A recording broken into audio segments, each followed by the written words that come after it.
Bom dia, my brother. Bom dia. E agora realmente é boa tarde. But yes, thank you. Bom dia. Boa tarde mesmo. Because it's late afternoon for you? Yeah, it's 3:00 here. So, okay. But yes, from your perspective, you're right. From your perspective, it's bom dia. From my perspective, it's boa tarde. Yeah. That's right. That's right. California's a culture. People that know about culture. Jason, I'm impressed. Damn, dude. Well, I was a Sambisto One second. for the San Francisco Carnival. Wow, cool. We're starting the meeting right now. Are you free to join? Not really, but okay. I just want to let you know you went into my personal Twitter account, though.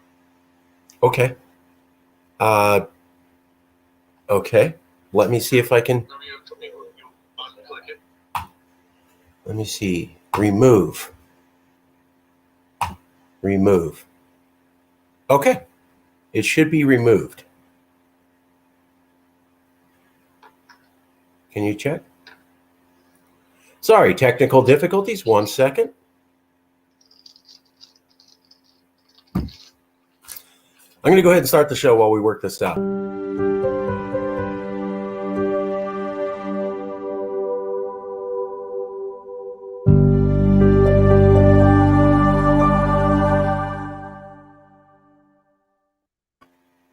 Well, this is the weekly CALEXIT call meeting. Thank you all for being here. We're going to be talking about national divorce and the polls that just came out.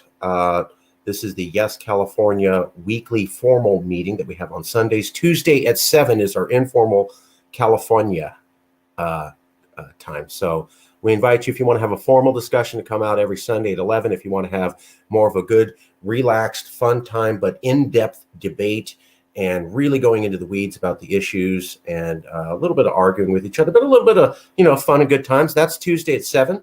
So we invite everybody to both. With us today, and we will be getting to the topic of national divorce trending, in addition to the data showing that it's significant and all the other commentators talking about that. But first, I want to introduce the fact that Yes, California is known around the world. We are the California independence movement. Because of California's stature, we too have an international recognition. J.G. Franklin is a secession person from Brazil. We met him through Liberty Block. Liberty Block has been a partner with Yes, California for a long time.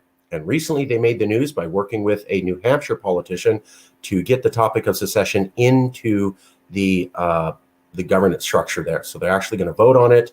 They actually had a politician propose it. They actually drafted official legal language that came from Liberty Block. But Liberty Block took a lot of what they know from their partnership and learning from us. So we're very proud to see the partners that we worked across pushing secession on their own. We've worked with other people in Alaska and Vermont and Texas and Hawaii. And so we're here for every secession group who's willing to do this peacefully, legally, and in a calm manner, where we have rational discussion. So let's go to J.G. Franklin. J.G., few minutes. Who are you? Why Brazil? Why secession over there? Okay, so thank you, Marcus, and everybody else. Rabbi Stephen, good to see you as well. Thank you once again for this opportunity. I'm a Washingtonian, a Washington State native from the U.S., been here in Brazil for 10 years. Why secession here in Brazil? Well, first of all, I must clarify, we are nowhere near, and I say we very loosely because I feel like I'm literally the only one here in Brazil even thinking about this, but we are nowhere near to the stages of New Hampshire, Texas, California. And so, but being able to interview with, people such as yourself at your stature is wonderful. So I thank you for that. And so Brazil, basically, my feeling is at this moment, being that Brazil is part of the Americas, and there's an American creed or a poem, I don't know who originally wrote it, that I'm very fond of, but we are part of the Americas, and I really would like to get Brazil over this inferiority complex with the United States. I think the United States unfortunately has a superiority complex. Brazil has an inferiority complex, and so I think that now, after this pandemic, these last 2 years of complete insanity, now is a great time, especially considering there is a movement here in Brazil to propose a new constitution. So in my mind, if you're proposing a new constitution, you're already, open the door to secession anyway, and you might as well just, go whole hog and do the best you can. So that's kind of where I'm coming from. But again, I'm pretty much the only one that I know of. And what bothers me most here in Brazil is I think that there might be some people right on the edge, and they're talking about all these programs. They're not talking about secession, but they're talking about how bad things are. But nobody seems to be wanting to go to the next step. And so being able to ally with somebody like Yes California, and of course movements like New Hampshire and Texas, might help me find the partnerships and the resources to guide me to bring us closer to your level. So that's kind of what I'm hoping to find here. So thank you for that possibility and that opportunity. Absolutely. So you're saying the legal structure of Brazil recently changed, and you see an opportunity with that new emerging system coming on place with the Constitution there to allow for legal secession. And so you've seen sort of like an opening. I've seen an opening. I can't truthfully talk to the Brazilian Constitution. I believe their history shows that there are possible precedents for these types of things. As you saw, and as we talked about, there has been a movement in the past, the Sulistas, which are the two most southern states, Rio Grande do Sul and Santa Catarina. There was a movement in the past. There's still a website of, O Movimento Meu Sul or something here in Brazil. I just don't think anything's happening with it. I just think it's pretty much a dead letter, at this point. But I do think that it's something that nowadays could be revisited. And I personally have been trying to get in touch with these people and their new constitution movement to really try to push them in this direction of like, okay, well, you're going to do a new constitution anyway. You're proposing this, but it's not enough. It's not enough to try to fix what, in my opinion, simply cannot be fixed. You need to understand that the first step is to decentralize as much as possible to then figure out the problems instead of one way, because I believe Brazil has like 27 states, in 27 different ways, or at least 3 or 4 different ways, or something. We need to move in that direction. In my opinion, in my mind, if that isn't the first step, then all you're doing is repeating the same mistakes. So you haven't identified a specific locale geographically. You're looking at it more of there's an opportunity here, and you're reaching out and trying to find partners in Brazil. Yeah, exactly. Especially considering, since, as I did mention on our meeting before, as an actor, I feel that the way I can contribute is with my skills as an actor, a presenter, that type of thing. But I also have this TV show idea, Liberty the series, which I've been trying to get off the ground for the last 4 years. And possibly I've been trying to search for, help around the world and for partnerships around the world, both here in Brazil and just, the United States and whatever. I know you mentioned that, yes, California is not necessarily closely associated with, Hollywood. But maybe you might have an avenue to where I could branch out more to find more like-minded people, because as we've talked about, I'm just an actor. I'm not a producer. I'm not, I don't know all the ins and outs of this. I just have a very basic idea. I have an outline that I'd like to to run through or run by some producers, things of that nature. And so I'm hoping that maybe this could be a bit of a launching pad to not only help, if I can, yes, California, because maybe I can expose you here rather in Brazil, and we can partner to expose this and show the validity.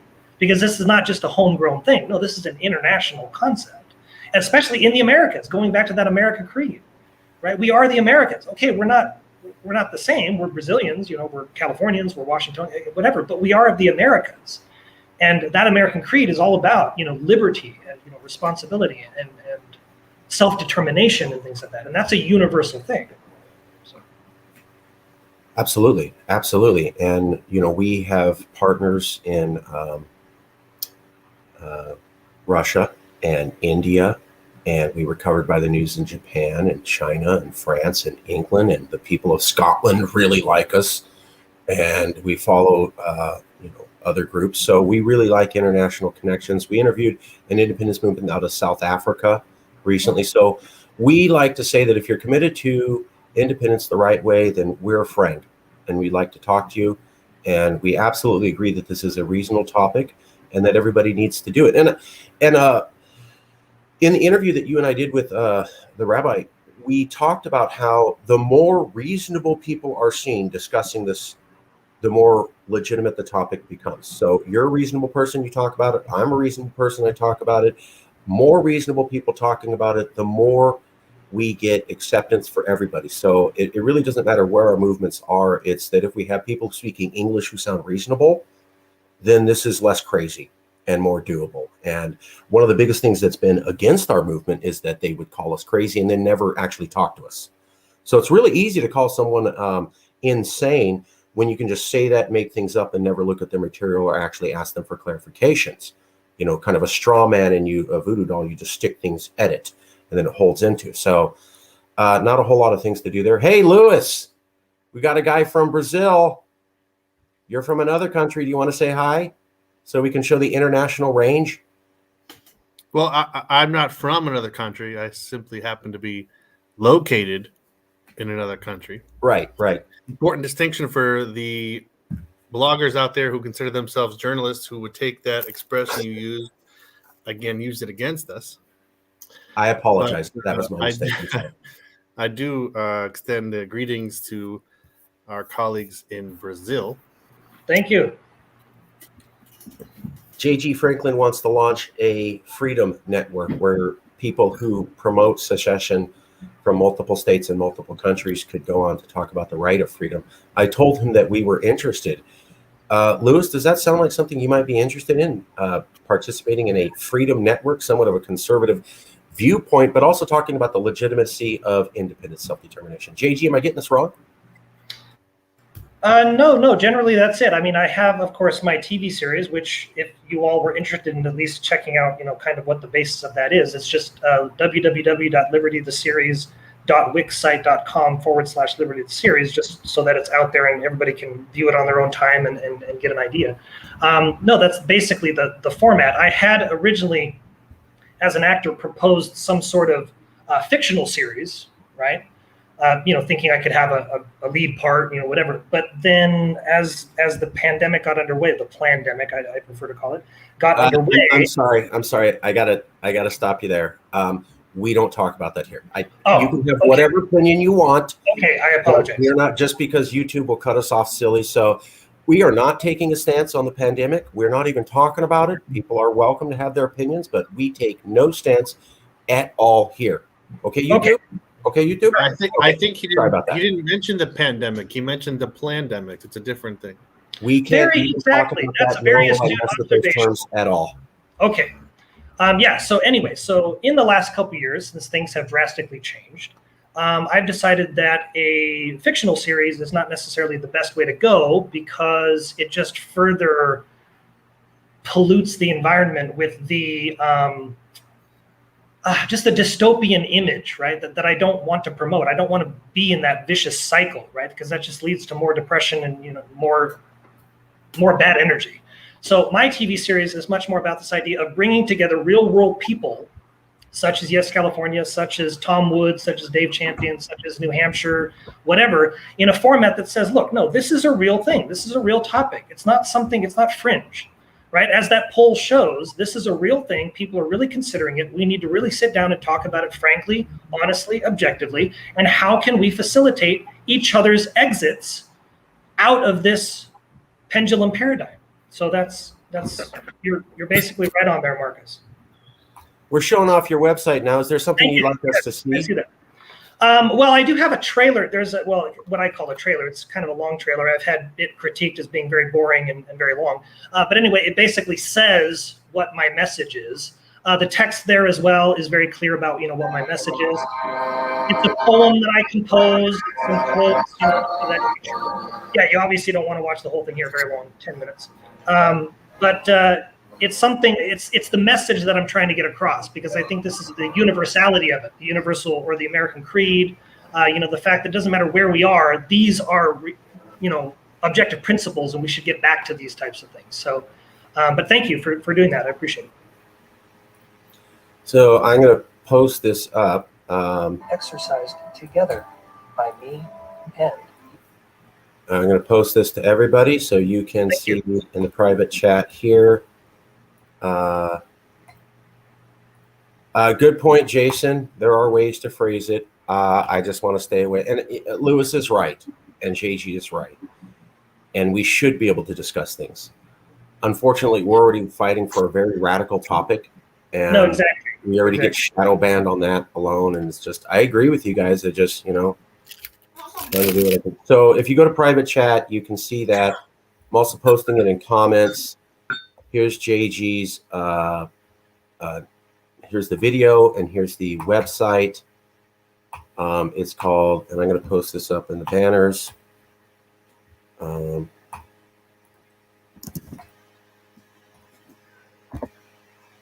So if you go to Liberty the Series, libertytheseries.wixsite.com/Liberty the Series.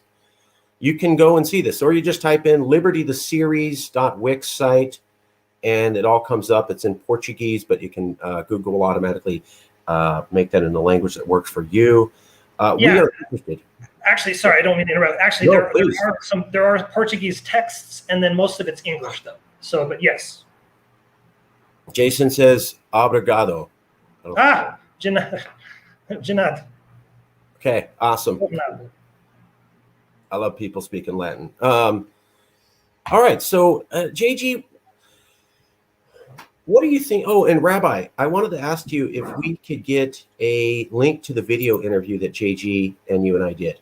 If you'd be willing to post that to private chat, and then I could share it if you want. Otherwise, I want to show it sometime. Okay, I'll try and send it to you, Marcus. Okay. So again, thank you, Rabbi. Rabbi Axelman and Liberty Block has hooked Yes California up with the Texas nationalist movement, with independence movements in NH, and with the independence movement in Brazil. We're very appreciative of that. We like working with partner agencies. And yes, while they don't share our political philosophy, at Yes California, we believe it's acceptable to work with conservatives, especially if you want to be peacefully leaving the union. You actually have to have the votes, and you actually have to negotiate with people who you do not share a lot of opinions with. That's called democracy. The other option is pitchforks and bullets, which we have zero support for here. Jason, yeah. Can I share two thoughts with you quick? Please. I was just on a meeting. NH Exit is starting a weekly, they're calling it a town hall meeting. I'm not sure if it was my idea they're trying to do or not. The idea is to make a forum where the people who disagree with us can come on and discuss their objections, and we can talk to them. I don't know if it's something you're doing, you want to do. The concept is interesting, having trouble attracting people to want to counter our ideas. But it's just an interesting idea. And somebody on that talk just said something which really hit me hard, almost worth wasting my whole hour on it. He said a lot of these movements takes forever, but then they go 0 to 60 in the last week. And that kind of made me feel better about nothing ever moving. Lewis, what do you think? Yes, California joins some networks here within America, international networks. We try to get some sort of council with routine meetings, high-level, intelligent secession movements around the world and in America. Lewis, would you be willing to be part of that? And what do you think about Yes doing that? And then everybody. Well, I think that it's important to create those relationships as you do and have been doing. I would only point out that your description of reaching out to conservatives, because we have to be able to communicate with those we don't agree with, doesn't fully, I think, explain the situation, because there are people who are conservatives who are in our group. And so they are among us, not just some outside group that we're willing to communicate with, which is different from basically any other political group in this country, because the left doesn't want to communicate with the right and vice versa. We communicate with both sides because we are comprised of members from both sides. And so I think that that's something that we really try to do, which is why, for example, when you go out and try to stifle free speech about certain topics, I'm the check and balance there. We have a system of checks and balance here at Yes California. So I like to just out of, for the fun of it, try to call out Marcus when he tries to stifle free speech, because he's a little bit more of a liberal than I am. He's willing to do that. But it's okay. It's all in jest. It's nothing serious. And so we do what we do, and we try to have a good time. We try to keep things civil. We don't even try to keep things civil. We do keep things civil. And Marcus does a good job at doing that. And so, yeah, I think that any activities or projects that we have with, continuing in that spirit, whether it be locally in California, nationally across the country with groups in New Hampshire. I know that I recently saw that the Free State Project is hosting an event, a public event in March, which I thought maybe we would go to if they would have us, March 2022. And it's about a liberty forum. I believe it's some kind of a liberty forum. So I wanted to reach out to them and see if we could attend, even if we were just as participating as attendees, to be there and to interact with more people, because there are people from around the country and around the world who share that same desire for liberty, who are going to be there. And it'll be a great opportunity for networking, even if we just go there as attendees, but maybe we could even participate, because we are a group that advocates for similar ideas as the Free State Project, which wants, obviously, New Hampshire to become an independent country. Louis, I'm going to correct you on a couple of things. First of all, they tell me the dates are March 4th to 6th. Yeah, didn't I say March? You said March 20-something. 2022. It's March 4th to 6th, they told me. Yeah, but I mean the year 2022. Oh, okay. I thought you said 20th to 22nd. Second of all, do you guys, Free State Project is not officially have anything to do with New Hampshire independence. Yeah, but they have the same idea, don't they? I mean, they're kind of like what Marcus said about the pandemic. They're officially not related at all, as best I can tell.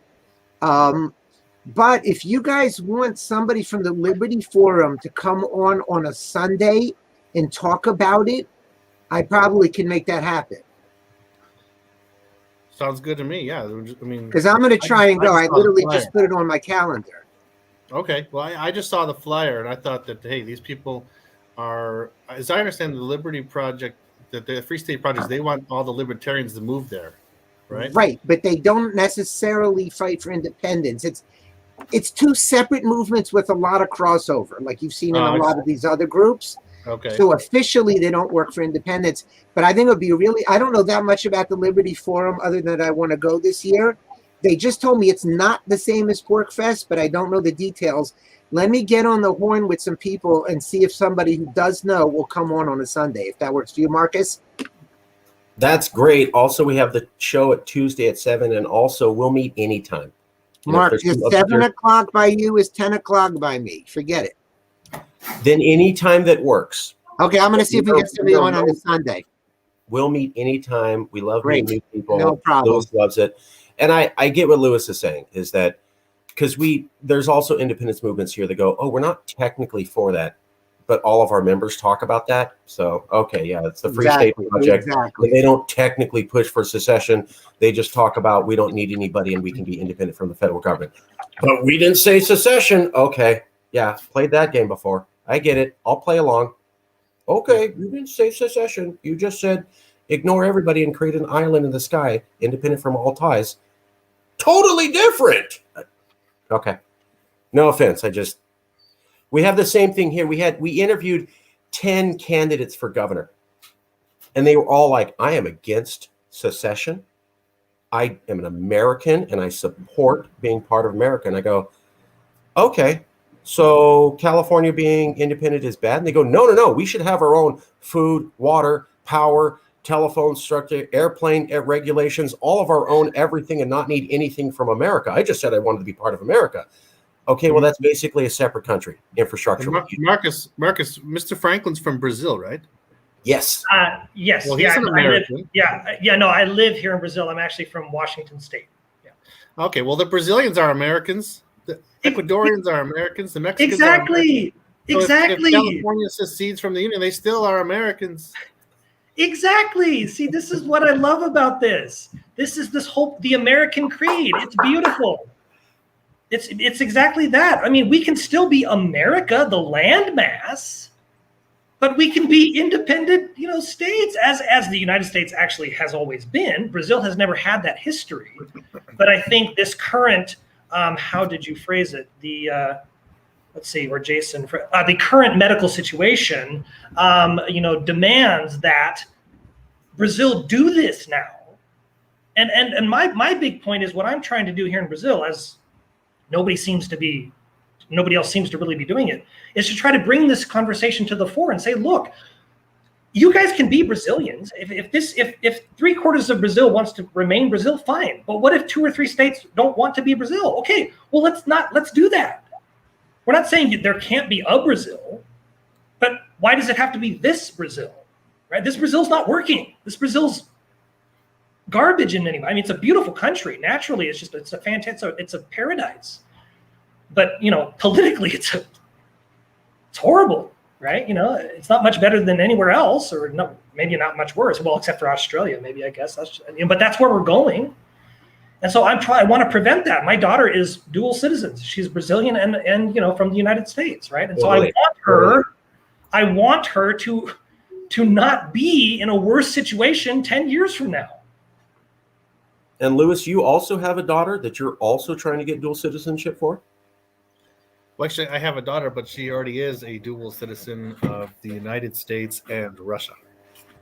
So look at that. We got 2 guys who are secession advocates. They're not technically here in the continent of the USA right now. And they're both concerned about their children and wanting to make sure that they have options.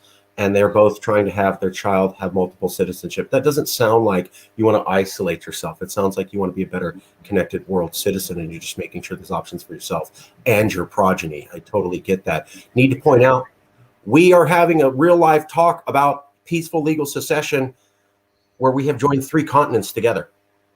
That's going on right now. So Brazil, South America is a separate continent than North America, where we are. And Russia's on a totally separate continent here. So we have 3 continents talking about live secession. I don't know no other place to do something that fancy. I'm pretty. Well, Marcus, I would just point out that Russia's on a separate continent, only depending on the level of the ocean water at the moment. All the people out there talking about climate change, if the waters were to recede, it would be enough to connect Alaska and Russia. I'm telling the truth, is because the reason I bring it up is because the American Indians or natives or indigenous people, whatever you want to call them, everyone has their own term, are cousins of the people of Altai, which is a republic in central Russia. And when I went there to Altai to hike around the mountains, I met people who were surprised that I was an American so far away from America, but they were very proud to tell the story of how the people of Altai are the cousins of the American native population who crossed over the Bering Strait land passage into North America. And so at some point in time, they were able to cross that because of the fact that the water was lower or something like that. So, True. So it's one planet is what I'm trying to say, to make it sound like I'm a liberal, no borders person, but I'm not like that at all. But this one planet. Absolutely. Well, that's a really good point, because there's a lot of America, a lot of corporate America that fights against climate change, meaning they want to keep polluting as much as they're gonna and not face any consequence for it. There's enough of that in America, but there's also enough Russophobia in America that it kind of hits me that, well, okay, so would you rather the ocean disappear and America and Russia are one, and probably China and Japan and North Korea as well? Or do we do something about climate change? Want to see some corporate heads explode? So I'm going to show this map of Russia, and then we're going to show a map of Brazil, just to draw home that, I mean, no one's doing this. Like, no one's having these levels of conversation. So I think Louis is talking about this area here. No, I can't really see it so well. Let me zoom in a little bit closer. That bright pink one in the middle, kind of. This one? Oh, this one? Okay, down in the green area. Yeah. The yellow area. Okay. Right down in there. No, the yellow. Next to Lake Baikal. When you were there. There's Lake Baikal, but you got to go to the bright yellow one. The green and the yellow one that are next to each other. Okay. There you go. This No, area not here. that one. That's a light yellow. The bright yellow. The bright yellow. Oh, here we go. Here we go. No, the other direction. Here we go. Yeah, Yeah. that one. That one in the Okay. green area. That's Altai. All right. It's on the border where Kazakhstan, China, and Russia all meet in one location. Okay. And Mongolia too. 4 countries meet in one location: Mongolia, China, Kazakhstan, and Russia. And in those 2 little territories, that's actually not really an accurate map of Russia for some reason. I don't know what that is. That must be some kind of. Oh, those are just federal districts. Okay, those things down there are. Those are where the ancestors of Native Americans, I guess, migrated from, and they moved up north and they crossed that Bering Strait up there, at the top of the map where the blue is, into Alaska, and down from there. So probably the first settlers were in places like, Western Canada and Western United States, which is California. So probably some of the closest relatives to those people from Altai are natives from California. That's impressive. Makes me wonder if the Russian Federation might be willing to say a little solidarity, something or other, for the indigenous peoples of the West Coast. Yeah, I don't know. I just know that when I was there, I had a personal driver, and he had a big sticker of what would be offensive to Americans, but it is like your stereotypical Indian head with the feathers on it. He got a big sticker like that on the front hood of his car, and it was just because he's a big fan of it, and he was very proud of the history of it. So I thought that was pretty cool. But we really strayed off the topic. Well, hold on, but it is showing that, yeah, we are, and we're going to get back to it. But I wanted to show that when we say that we're connecting people across the world, and we talk to people in Russia and China and Latin America and Hawaii and Alaska and New Hampshire and South Africa, that we're like the only game in town. When we interviewed the South Africans, they did not say, wow, everybody interviews us. There's people around the world that are interested in us. Thank you for giving us a fair showing. Really appreciate it. Now we're talking to a guy from Brazil who's saying, wow, I need to get my own network to do this. Nobody does this. Nobody's trying to reach out across the world. Nobody's trying to reach out to other states. Whatever your political spectrum is, nobody's trying to bring everybody together. And the reason we do this is because, as our governor said, Americans build walls. Californians make connections. And we are dedicated to reaching out to everybody and rising. I think what JG, we kept saying, as the water rises, all boats go with it. Yeah, rising tide floats all boats. Exactly. Yeah, and but that's the funny thing. I might have mentioned that in our previous conversation. Is I always go back to that Jerry Maguire clip, right, where it's like, help me, help you, help me, right? I mean, this reciprocity, right? We may want, right? I mean, if we're talking ideologically, kind of separate things, but we want the same thing in the sense of we want to be left alone to do our own thing. And that's the fundamental point. And nowadays, I don't think there's a greater need for that, and again, Brazil is right on that cusp, right? Having this new constitution movement proves that, well, they're thinking in a secessionist type of mind frame anyway, very tentatively maybe, but secession from one constitution to accede to another is secession. So. And this is the last successful secession movement in Brazil. This is what they were talking about with Rio Grande do Sul, these southern parts. Yeah. Now, I can't honestly speak authoritatively on this. I tried to be in connection with this movement. They never responded back to me. So okay. This is either just old news and nobody really cares. However, it's funny. I have interviewed a very I believe he's a businessman, quite a rich businessman here in Brazil. He's actually Brazilian Chinese or Chinese Brazilian. And he had mentioned that this southern part was actually quite to the left, I guess, historically. So I just mentioned that just as an interesting side note. But I don't know if it seems like nothing's happening with them. Just as I've mentioned before, freesociety.com. It doesn't seem like much is really happening with them. They have their website. It's there. It's a great idea. but nothing seems to be coming to fruition. And that's kind of where I'm happy to be now part of this discussion, because it seems like maybe this might be through, with yes, California and maybe Texas and New Hampshire, this might be a way to get the idea out there, in a better way. So. I still think that you need to have it's hard for people to understand text, and they need maps and they need pictures. And so if you had something that showed them like an area. So there was a Brazilian secession movement here. I don't know where that is, but this area had one up at the top. That might be I'm not sure. I forget which state that is, or if it's part of several states. Here in Minas Gerais, though, there was a group historically called the Inconfidentes, which fought. There's a famous mineiro. His name is Tiradentes, which means tooth puller, because he was a dentist. But he was hanged. I think the only member of the Inconfidentes that was hanged in their movement for independence. So obviously this is not, Brazil's a huge place, so there might have been obviously in the south, apparently at some point there in the north. I know something in Minas Gerais, which is here in the southeast. So historically this is not a new thing.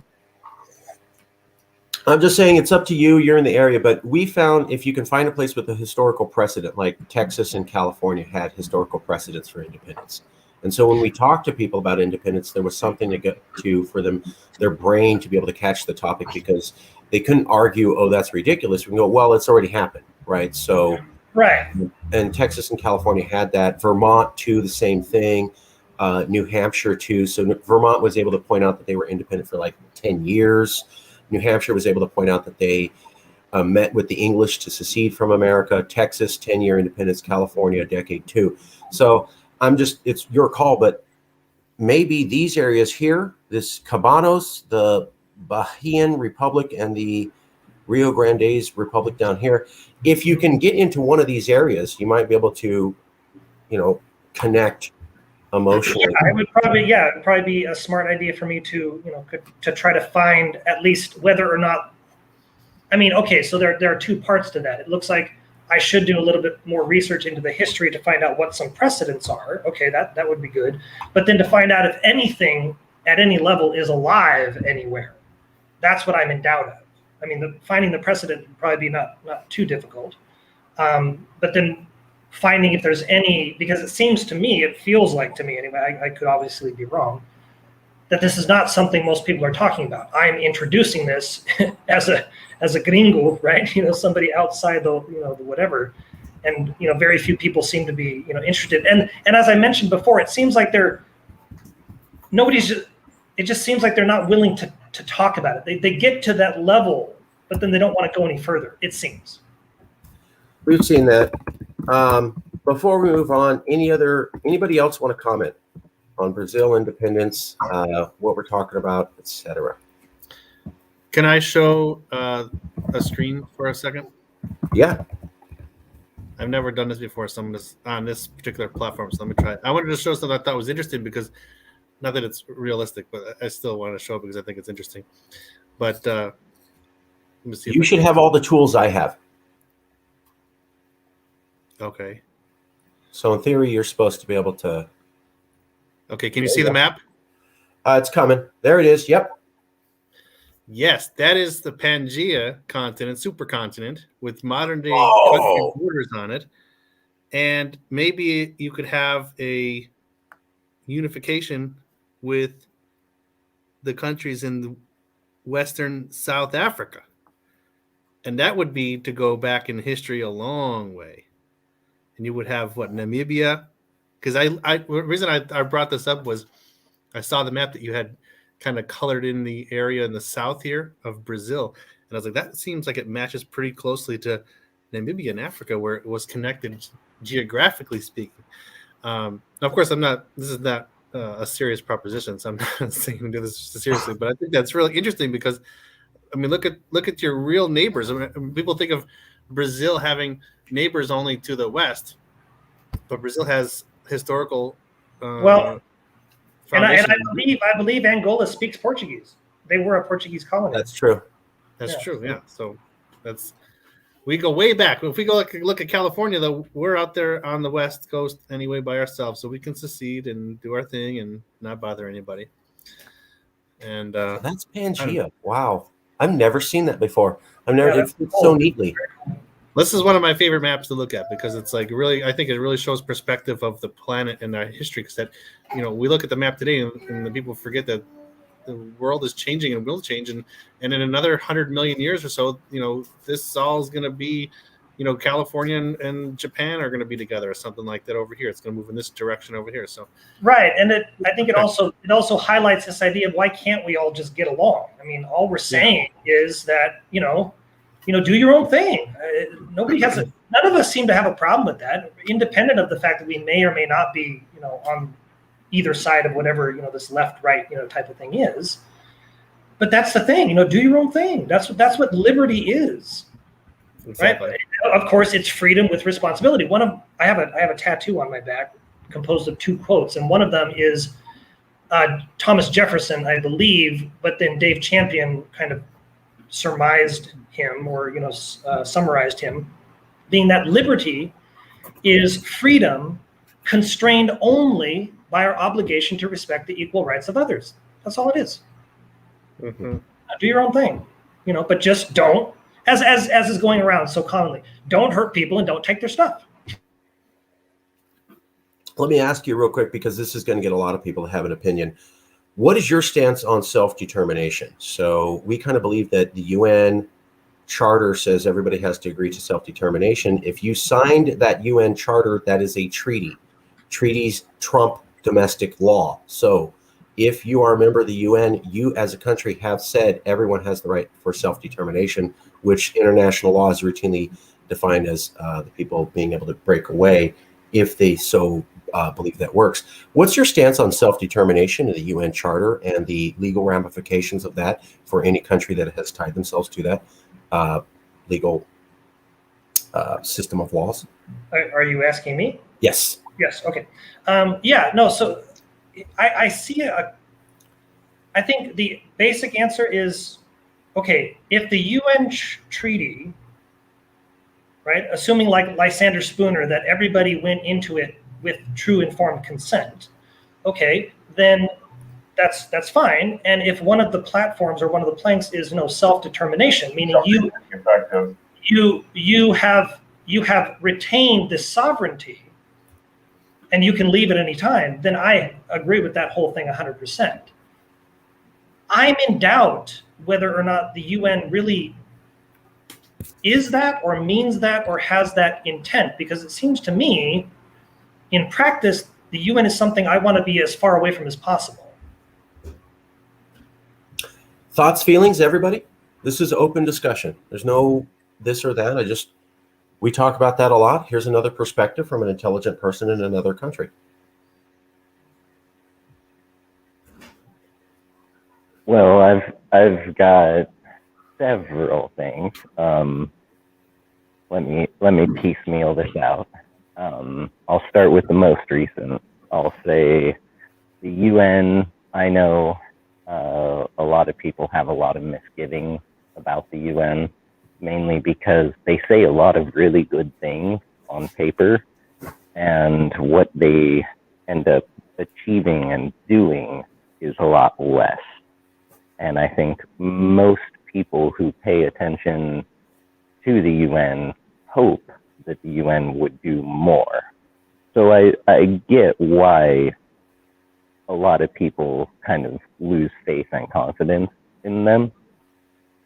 I would also point out in the same breath that the UN provides the world court and the, air quotes here, world consensus on international issues such as self-determination as a human right.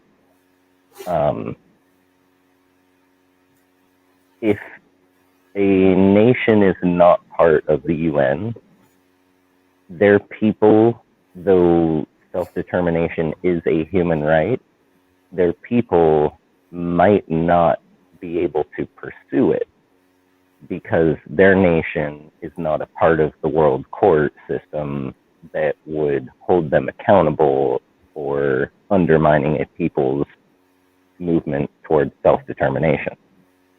So ultimately, though they're a little bit good, a little bit bad, they provide the protection should a people pursue such an avenue.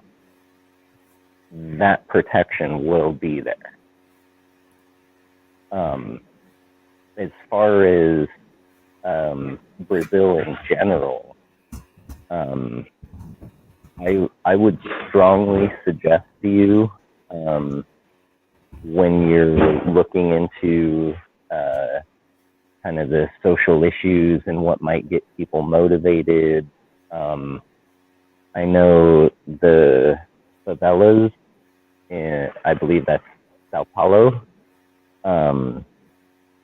If you're familiar with the term gentrification, a lot of that here in California. And then I've noticed the favelas are starting to be gentrified, and the favela community, for those who don't already know, it only exists like that because people were left impoverished and had to, no one just wakes up one morning, picks a prime spot of real estate and goes, I'm gonna make the favela community here. Right? It's a suburb that turned ghetto, that got even more hardcore ghetto, and now they're trying to make it back into something of a suburb, but a little more strip mall, North America strip mall kind of feel to it. How does this relate to self-determination? Well, so when he's out there looking into the Brazilian self-determination, what are the talking points? How might he bring up varying points that would get people thinking more along the lines of, wow, yeah, you're right, things are kind of broken and not getting better, or wow, we really are this whole community of people that have been hardcore subjugated and have no prospect of getting taken care of any time in the near future, right? Which is totally the favelas. It pertains to all of the indigenous of Brazil. And they're not just in the Amazon, right? Like the Amazon region is freaking huge, but they're all over Brazil. And, we saw it when the Olympics went to Rio. So we saw very clearly, indigenous folk coming out in large numbers in a way they've never come out there before, coming out into modern society to make themselves known and make their plight known. And their plight is all of these palm kernel farms. They're clear cutting vast swaths of rainforest, back to global warming, right? Clear cutting the vast swaths of the forest, burning it out and cutting it out, and then replacing it with palm kernel farms. And it's destroying the ecological balance there. It's also very detrimental to the indigenous folks who live anywhere around there.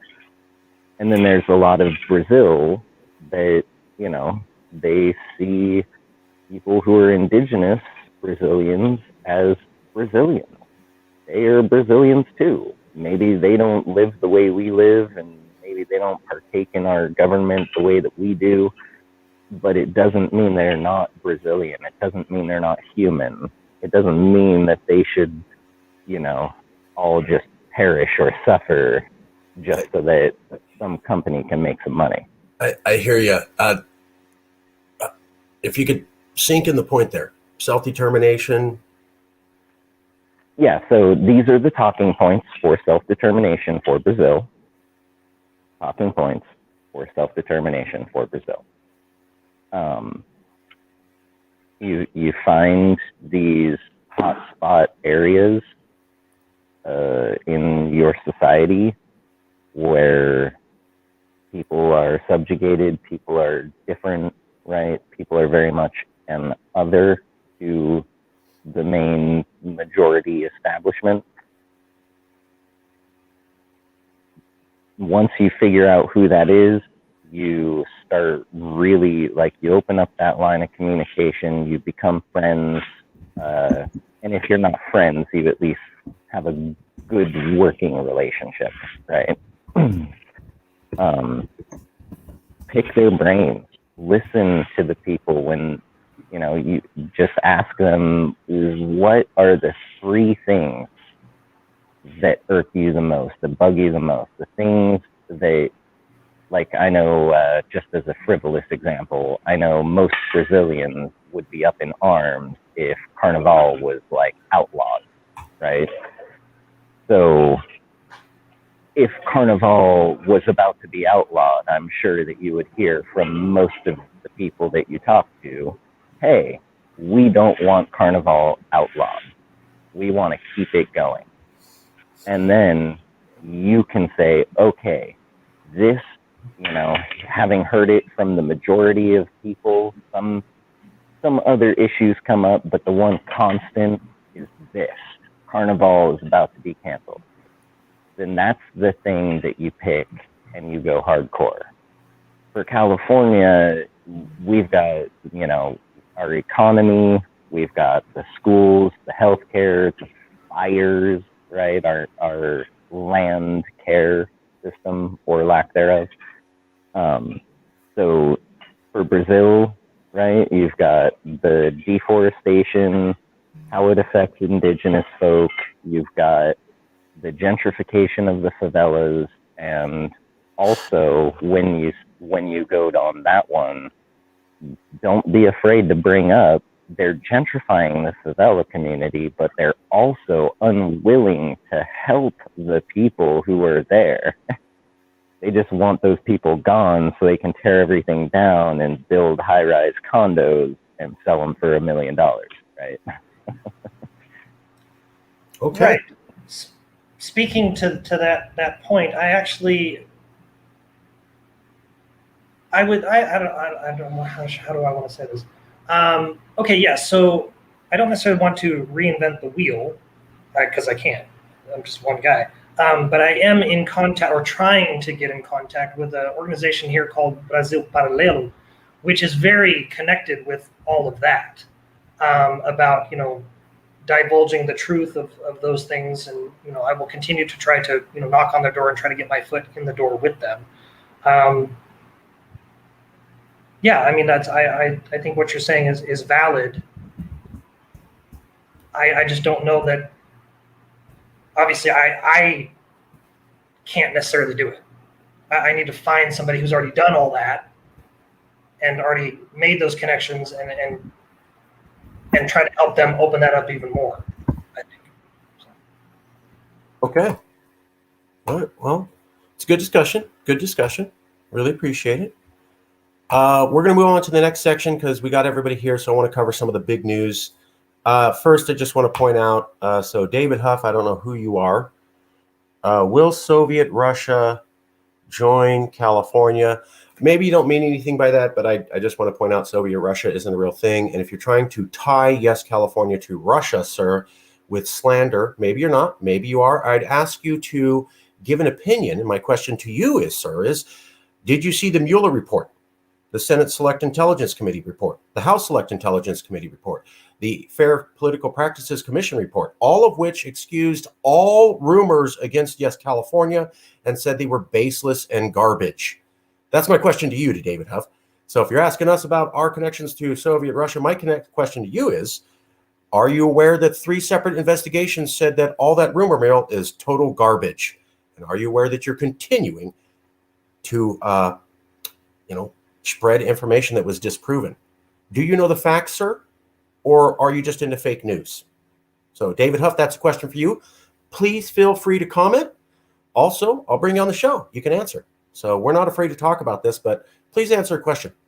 Thank you. Okay. I hope we didn't lose Lewis. anyways. Yeah, the Soviet Union ceased to be pretty much after the fall of the Berlin Wall. And if people want to really, go into Russian ties, conspiracy theory stuff, no one really pulled that on Angela Merkel from East Germany. Her family moved from West Germany to East Germany. She's never been accused of that. Why? Because it doesn't make sense. It has no bearing. It holds zero weight. And it's the same with us.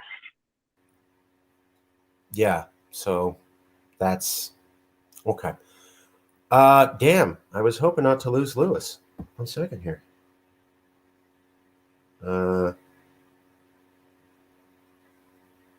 Can you...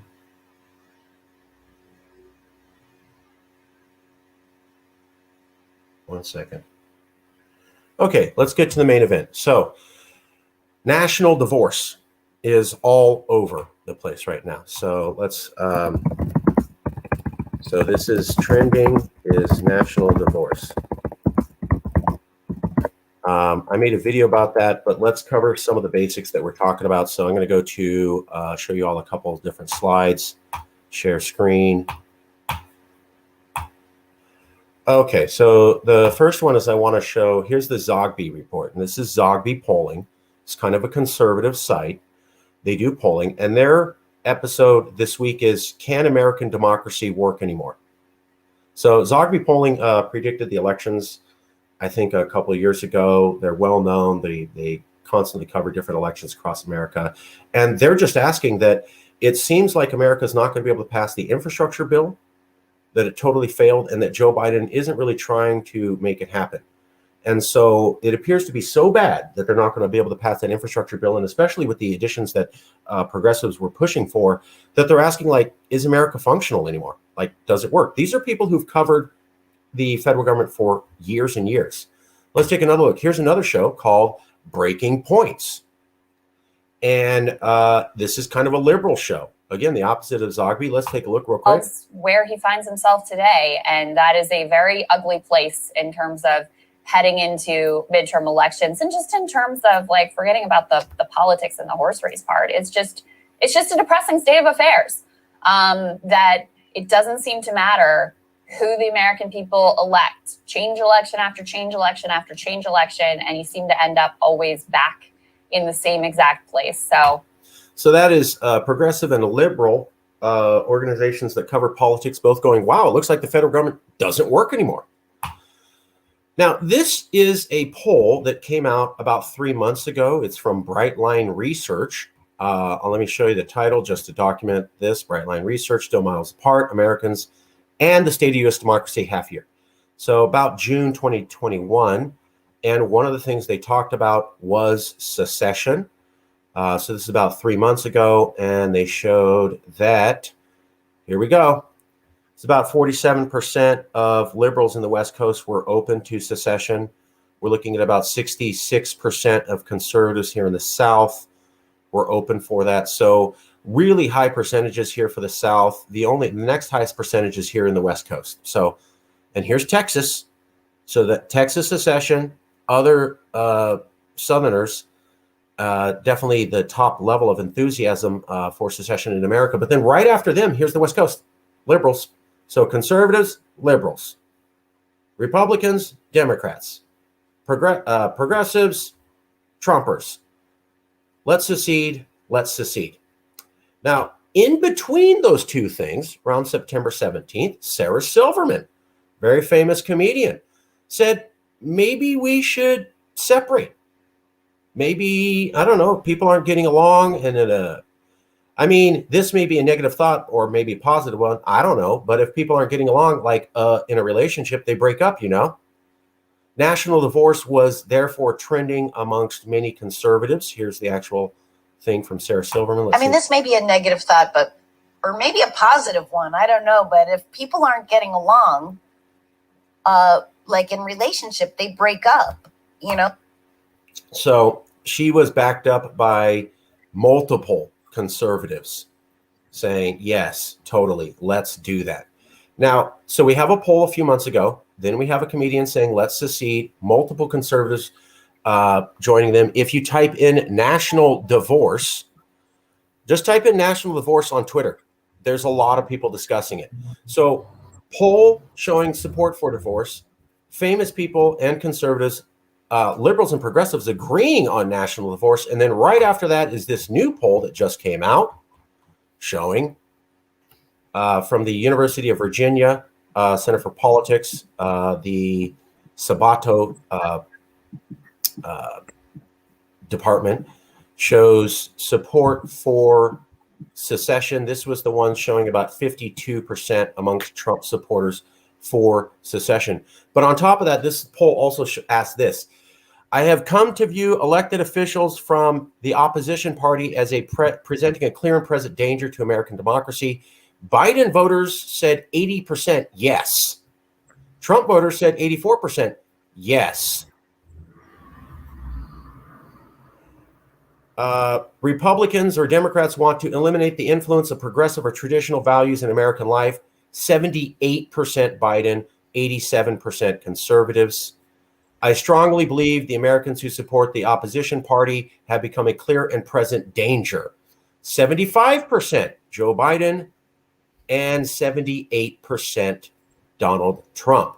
So we have 52% of Trump supporters doing this, but we're looking at like 78, 80% of Joe Biden or Donald Trump supporters saying that I view the people on the other side as the enemy and literally trying to tear down America. So here's this poll 3 months ago. Then people are talking about national divorce and it's trending if you type in that topic. And then here's a new poll saying they hate each other's guts at 4/5. So that's kind of bad. Basically, national divorce is trending. Thoughts, feelings, responses? I'm getting this wrong. It's not really trending. It's just a fluke.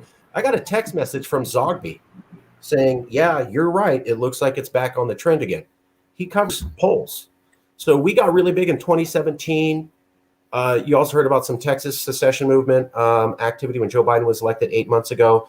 And we said national divorce.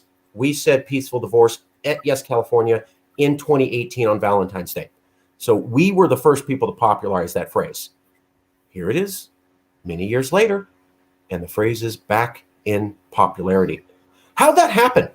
How come we were able to talk about national divorce and its probability and coming to America, and people said that we're crazy, and then 3 years later, a poll backs it up. Sarah Silverman says the same thing. Republicans across America say the same thing, and a second poll also substantiated.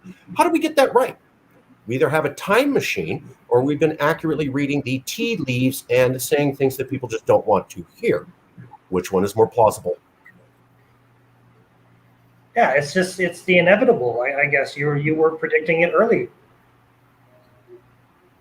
Your words, not mine. Yeah.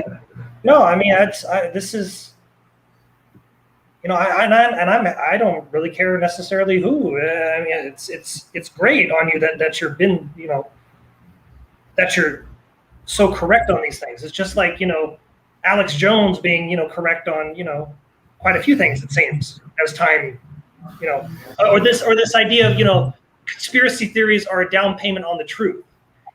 This stuff is all lining up, right? I was not the one who said that, so I can't take credit for that. But yeah, conspiracies. That was slick. Yeah, I'm trying to remember who I saw that on Instagram.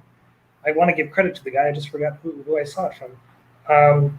Anyway, if I remember, I'll let you know. But this idea of it's all just kind of lining up, and so another phrase that I discovered, fairly recently was it's one thing to want the truth on your side, but it's another to be on the side of truth. I am very much on the side of truth. I don't care which direction it comes from. And it seems like you guys here are very much the same. It doesn't matter where it comes from. A child can speak the truth. But we have to objectively accept the truth as the truth. It is objective.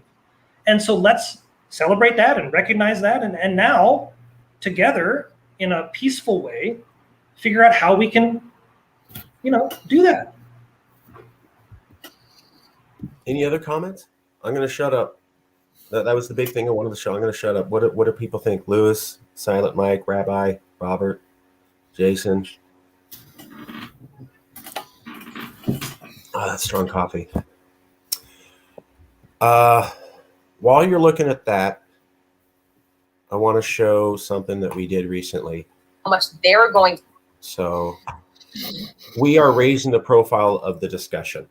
We had John Drake, a candidate, come out and talk to us about secession. We had 10 political candidates who have nothing to do with CALEXIT talk about secession. Now, they didn't back it up, but every single one of them said California should be, basically half of them said two things. We don't have to follow federal laws we don't like. And if the federal government tries to push laws on us in California we don't like, let's just withhold all their tax money and cause financial ruin on all of America just to get a legal regime that works for us. And I go, that's called selective nullification. Yes, nullification since Jefferson. Thank you. So we have Californians. I'm against secession. Did you say secession? That's crazy. I just said ignore federal laws at will without any concept of what the consequence to the rest of the union will be, and withhold my federal tax money, although that's dictated in the Constitution that I have to give. And I didn't say secession. I just said let's be completely independent in every way possible infrastructurally from America. I mean, when you add those two things in, all our own infrastructure, the ability to pick and choose federal laws that we want, the ability to pay taxes into the system as we want, that's secession. Well, we have 10 candidates bad talk secession and then say these things. It was insane. But then, Marcus, that's the way the United States was founded. Oh my God. Right. A return to why did we leave that? Yeah, why did we leave that? Why were we so stupid to leave that? That's just, we found ourselves in a federal state. And the same thing applies in the Americas. Yeah. It's the same principle. That's what interests me most. Universal principles. Again, it's one thing to want the truth on your side. It's another thing to be on the side of truth. That's the important thing. Let's be on the side of truth. That's truth is good for everybody. You sound like Adam. Let me show you another thing. A little bit of extra truth here. So, no.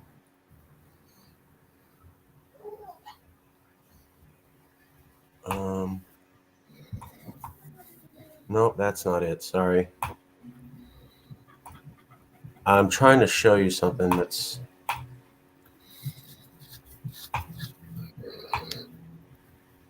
Okay.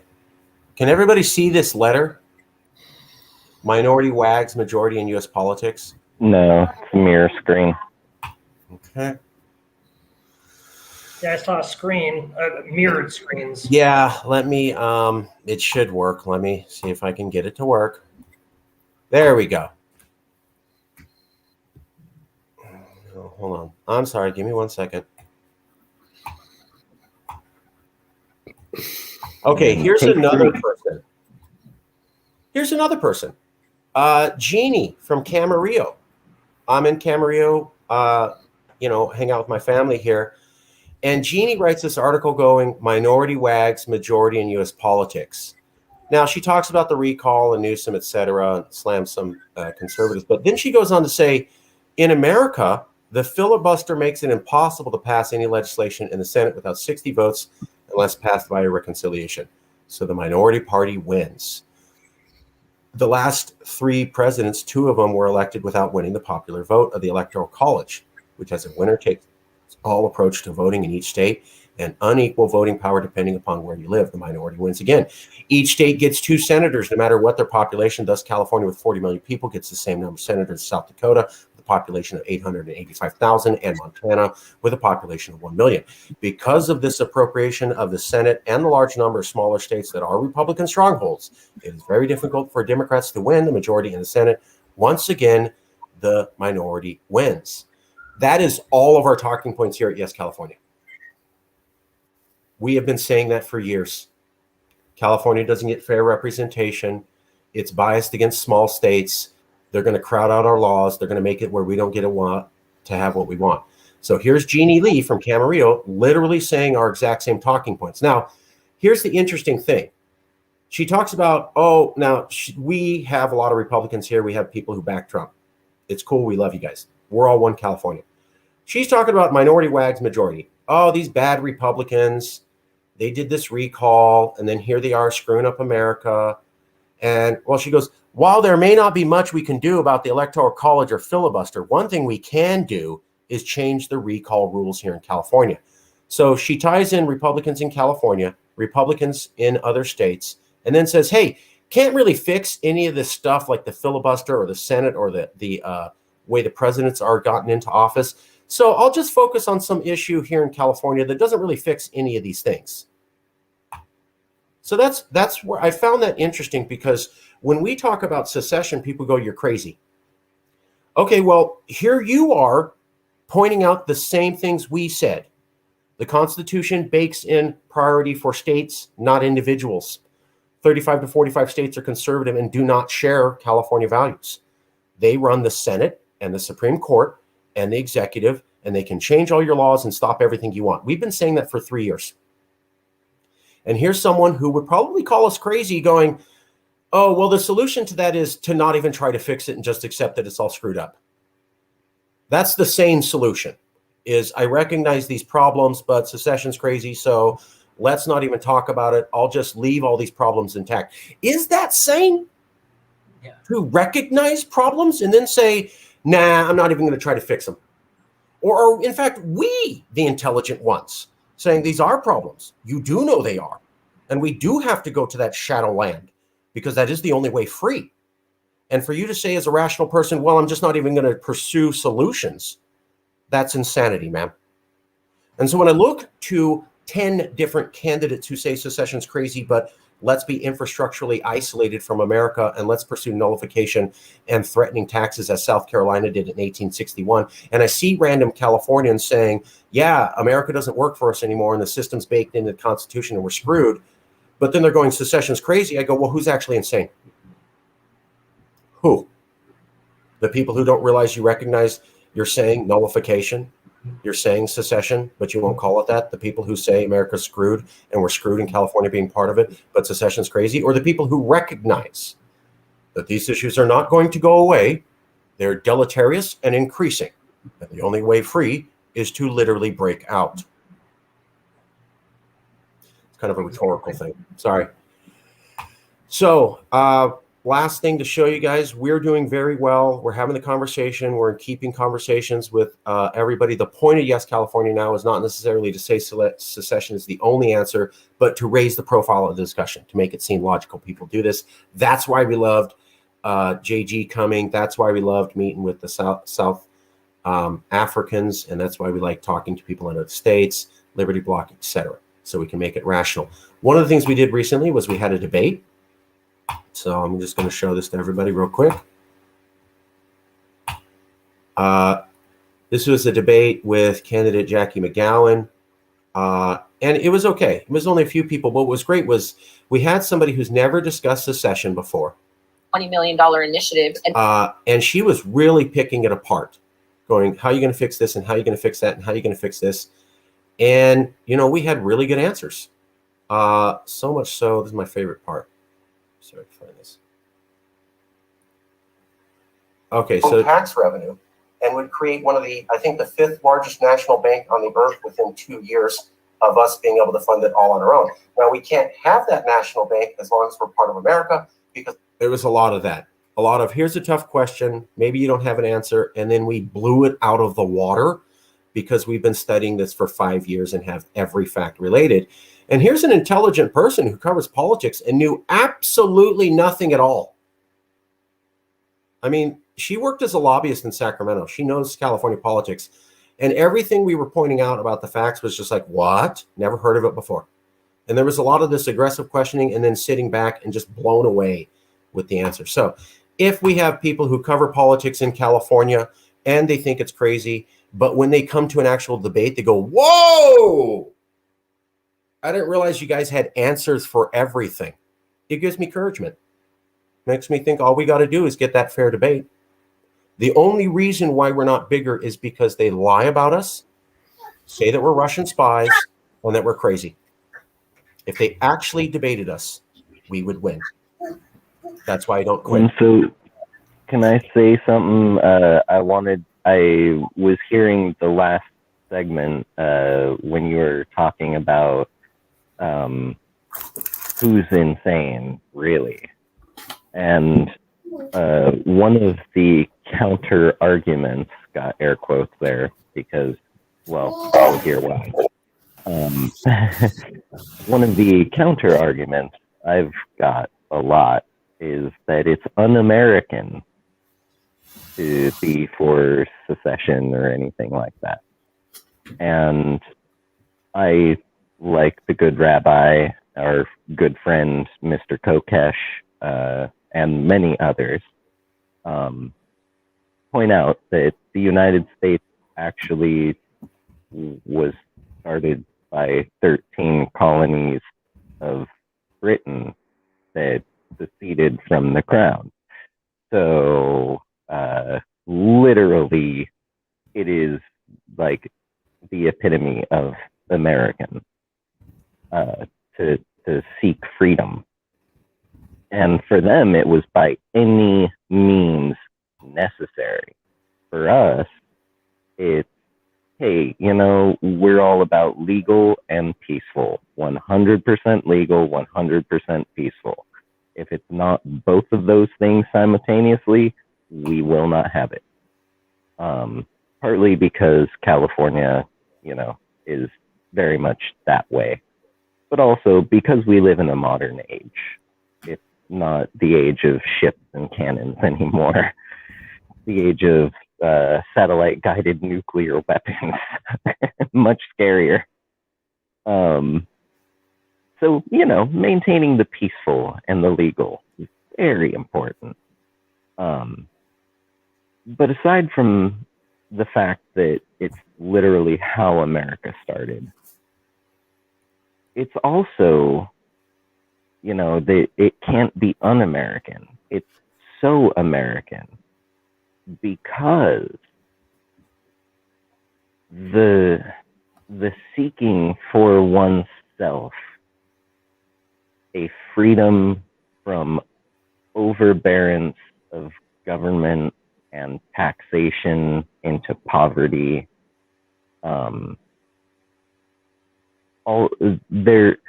are a varying number of reasons why the founding fathers got together and said, okay, I know I'm chummy with the king, but this has got to stop. This expletive needs to stop. And they said by any means necessary. It was that bad, right? Now, we look at what it was that they thought was so bad that it was worth killing for. Prices of tea and other goods. I mean, the tea was a driving factor for the more wealthy and affluent of the colonies, but ultimately, all the other goods were also insanely expensive. If we look, I heard someone on a podcast saying how I think it was from last week, and they were saying that they had just recently been here in California and seeing gas prices at over $10 a gallon. And they were like, wow, that is so absurd. I think they're based in DC. So it's like, you would expect that would probably, the capital hub of the nation, probably one of the places where it's the highest. They were blown away by the prices of everything, and especially gas, here in California. So we haven't really had a Tea Party event, so to speak, right? Because we're all about legal, peaceful. We're not gonna, we're also kind of smart enough not just take goods and throw them away. Whereas they could do that at the Boston Tea Party because that stuff was actually still owned by the purveyors for the crown. So, they really did directly stick it to the man with that. Whereas for us, it would be more sticking it to ourselves. So the prices of goods is equivalent, right? We've got that check mark on a box. We've got overbearance of government, right? So we've and Marcus is way better at pointing these out. So like 10 to 12 recent ones just in the last 2 years or whatever, Supreme Court decided to strike down California's assault weapon ban, as well as the high capacity magazine. They have done things like, Texas is now. I'm for self-determination, and I'm for the right to choose for oneself. So ultimately, I am not for or against what Texas is going for, other than the fact that legally speaking, they are trying to enforce their laws across their state line. And the federal Supreme Court has decided that this is okay. Now, go to the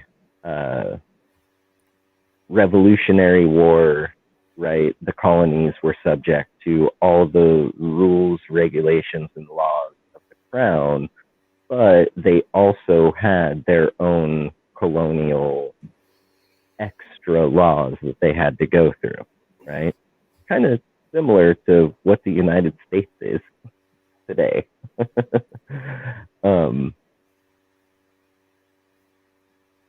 In the Civil War, air quotes there, civil, during the Civil War, one of the real things that actually started it was Southern states trying to enforce their pro-slavery laws on anti-slavery northern states.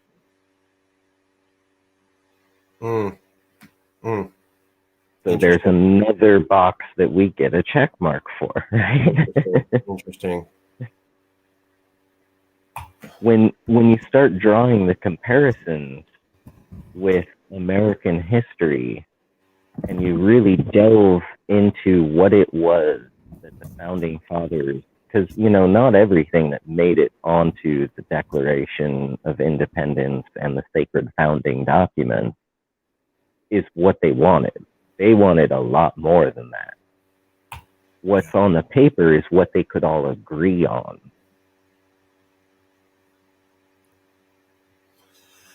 But if you look at all of it and you see where they were going, what vision they had, and you look at America today and you look at the last, I was going to say 100 years, but you don't really even need 100. Just the last 60 to 80 years of American history and the blatant brutality against its own people and people of other nations all around the world. Yes, there have been some good things. There have also been some very, very, very bad things. And it becomes clear America has strayed from what it was originally designed to be. So breaking away from the corrupted authority, which is the essence of, it becomes, when in the course of human events it becomes necessary for one people to abolish the political bands which have connected them. Yes. Um, it literally could not be more American.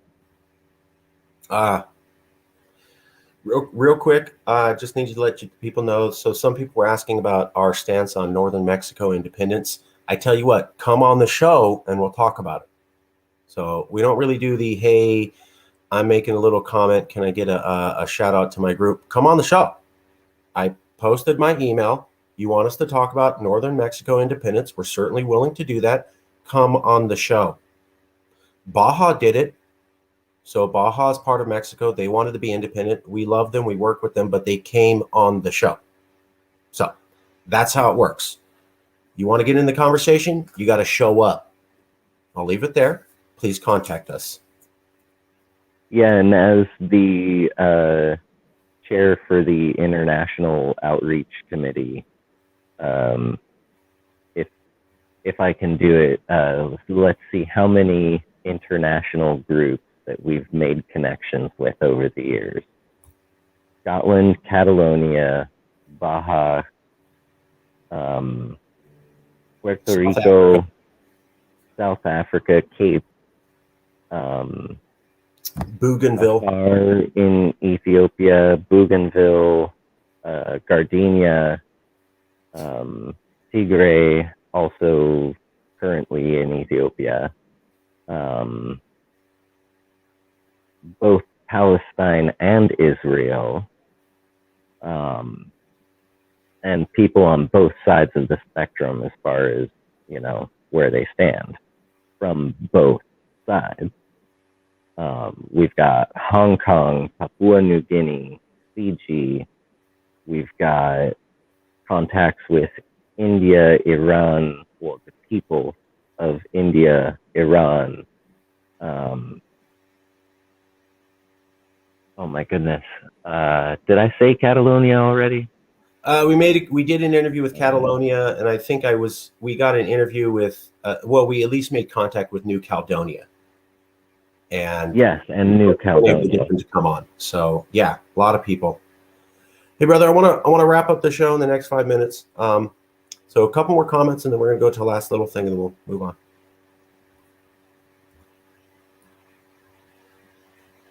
Jason, talk for a few more minutes, and then I'm gonna go to the next section. Okay. That's what I'm trying to say. Yeah. So I was naming off as many as I could to make the statement of we are not just open to talking with others from other nations and especially other national movements. We're not just open to it. We actually really value it. We love it. So please do reach out and, come on to the show. Tell us what your movement's about, what it is, who it is, take us to school on it, how we take everyone to school on our movement. Help us learn.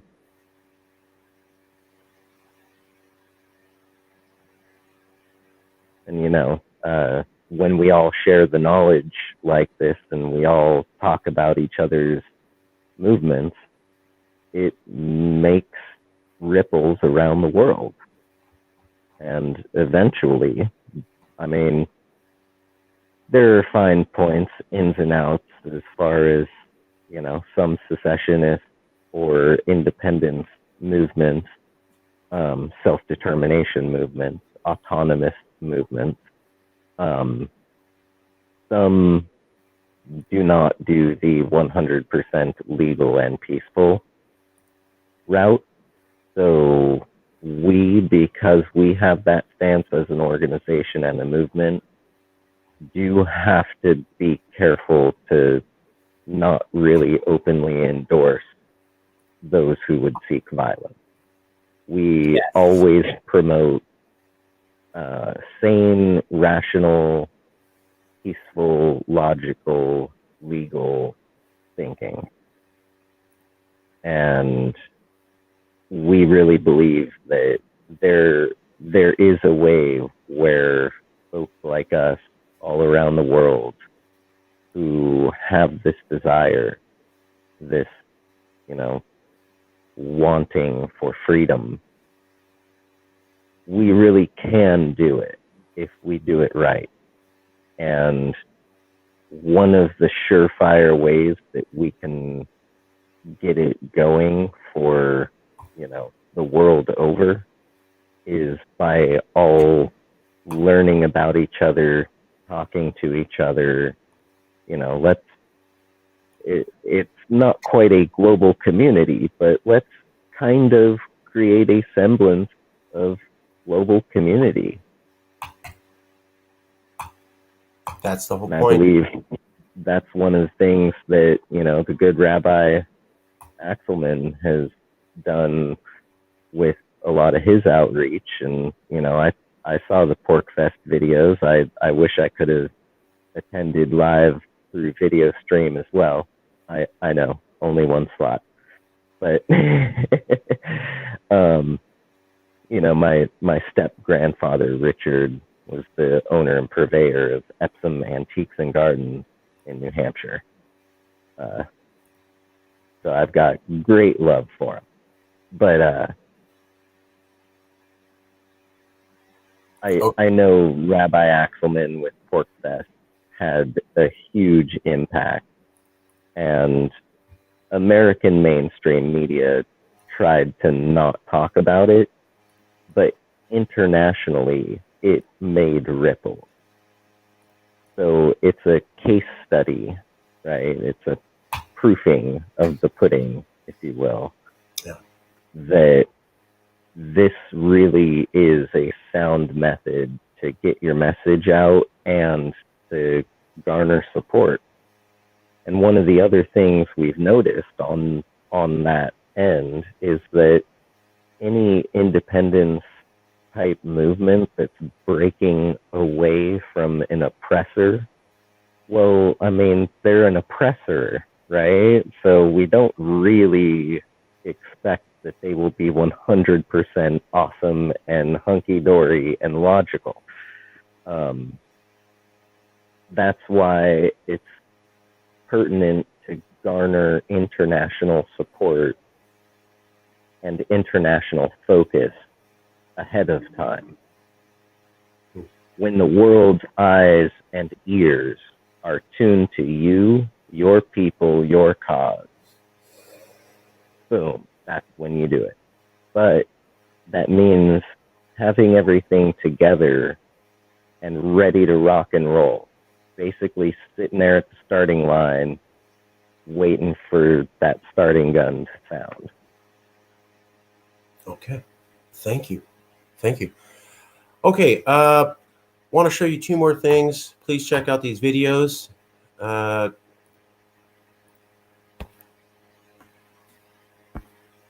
right. So this is the video secession is back in popularity again, just trying to raise the view count. You've already heard, I just covered the polls that we talked about. The other video is this one. I really like this one. So John Wright worked in the federal force. And he was talking about how the federal government does, they shut down a program he was running because it was efficient and it made the other federal programs look bad. So rather than increase efficiency, they just shut it all down. The other thing that when he was working with the feds, he saw was that they didn't manage the forest fires well. Like California was on it with fighting the forest fires, and then the feds would come and they do not as good a job. When we think about the fact that the majority of the forest fires are on federal land, that's still an issue. A lot of people watch this and we're like, whoa. So take a look at those two videos. But I'd like to end with pointing something out. California is progressive. And by the way, the links to those videos are in the comments. So here's Scott Boykin. We want you to see you have my full support. Hey, Scott Boykin, join the group. As Lewis said, we have conservatives here. We have Trump supporters here. If you said you believe in California values and you think we'd be better off on our own, then you're in. It was that simple. And so I'd like to say something that we typically don't see. I'm a big booster for California. I love this place, but I will not lie. There are some things that have gone on that have not been good. So while a lot of liberals are running around celebrating these things, I wanted to point out how they're bad and not a good sign of the California government. Just so that we can seem as balanced. You know, we do a lot of celebrating California, but I don't want to act like everything they do is great and we think it's wonderful. We don't. So recently, the California government did a couple things, specifically our Governor Newsom. He passed a recall election. He was up for election, and he got through the recall election. And then the moment he got through the recall election, he goes, "You voted for all the mandates that we had for coronavirus, and you love them, and you love me, and there's no problem with that, and it's just some crybabies who are against it." That is a lie. So a survey a month before the recall showed 48% of Californians to 52 were supporting the recall.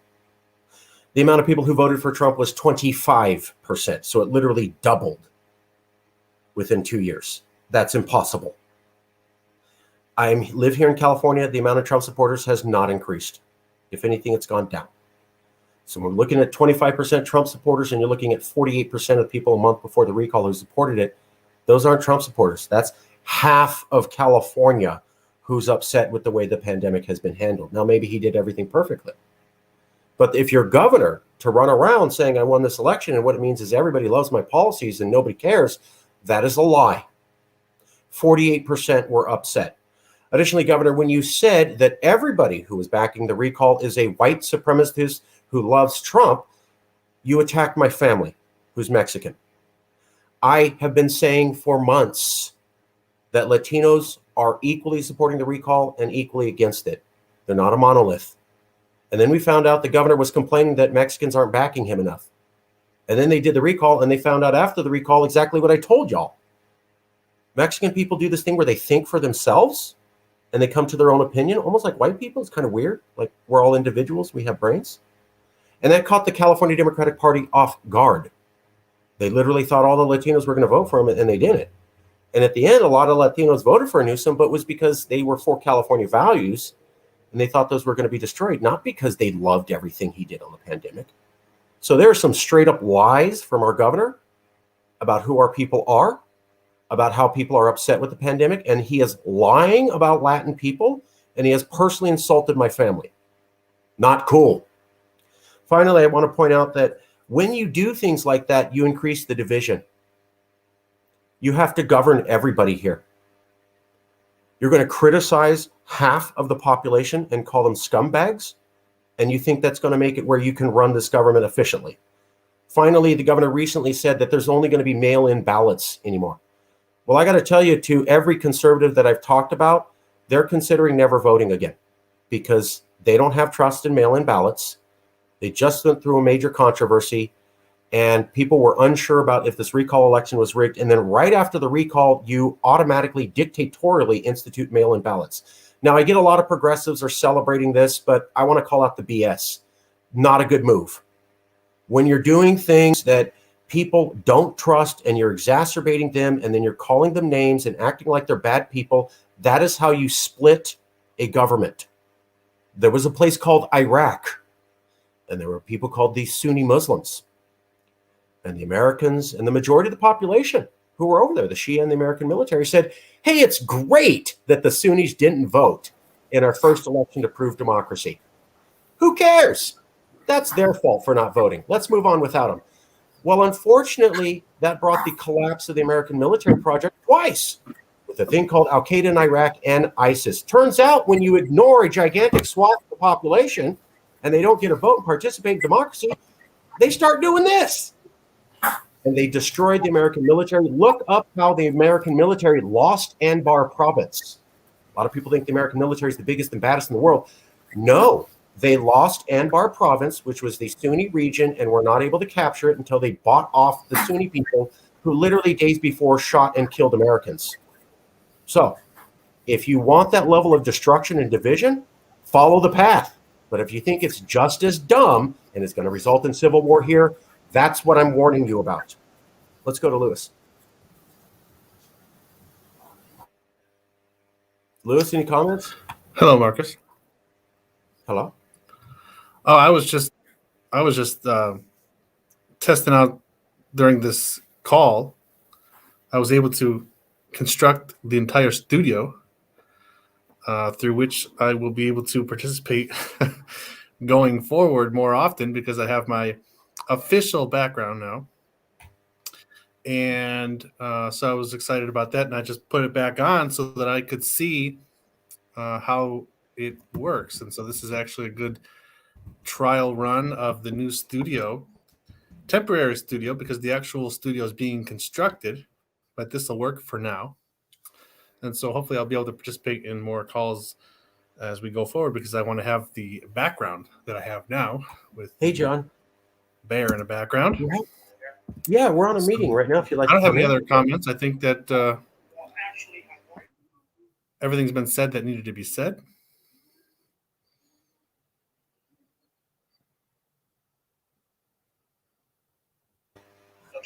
All right. Okay. I'll talk to you later, John. Sorry, Lewis. That was John Wright, our newest member. And Jason says he loves your new background. And let's take a look at that. Let me pull that up bigger. The background looks good, dude. And Harrison, Elif, we love Texas Nationalist Movement. Daniel Rice, Daniel Miller. Yeah, look at that background. That looks good. Let's see if it blows it up. I'm gonna be making my videos because we are running for governor, and we're gonna be commenting on the things that the current governor is doing, and I think we're gonna do what we can to make the cause for California independence and our campaign for CALEXIT more in the spotlight. And so that's going to be the goal of our new project here under the platform of the California Secessionist. And so this is the background I hope to be able to use for that. It looks slick. And I saw the new website. I know it's still a work in progress, but it looks slick. Folks, we're having a redesigned website, redesigned booked, online certification, and we're promoting a candidate going into 2022 that routinely people said looked very presidential. So we're going to be keeping the professionalism going forward with a book, a website, courses, and a candidate while launching a separate channel or a new a way to reach out to the public with a more fun and friendly thing. So keeping it professional, multiple products, book, courses, candidate, website, commentary. And then on the side, we're going to have a little bit of a fun time and reach out to the youth. By the way, our brief experiment with having a more fun time, less formal meeting, we got an old CALEXIT member to join in the conversation who's rarely ever there. We picked up 2 new members. So we're going to keep that up. Formal staying, and we're going to have informal. And we're going to continue to grow because national divorce is back in the news. This is what we talked about. We predicted this day, and how here it is. And we don't think it's going to get better.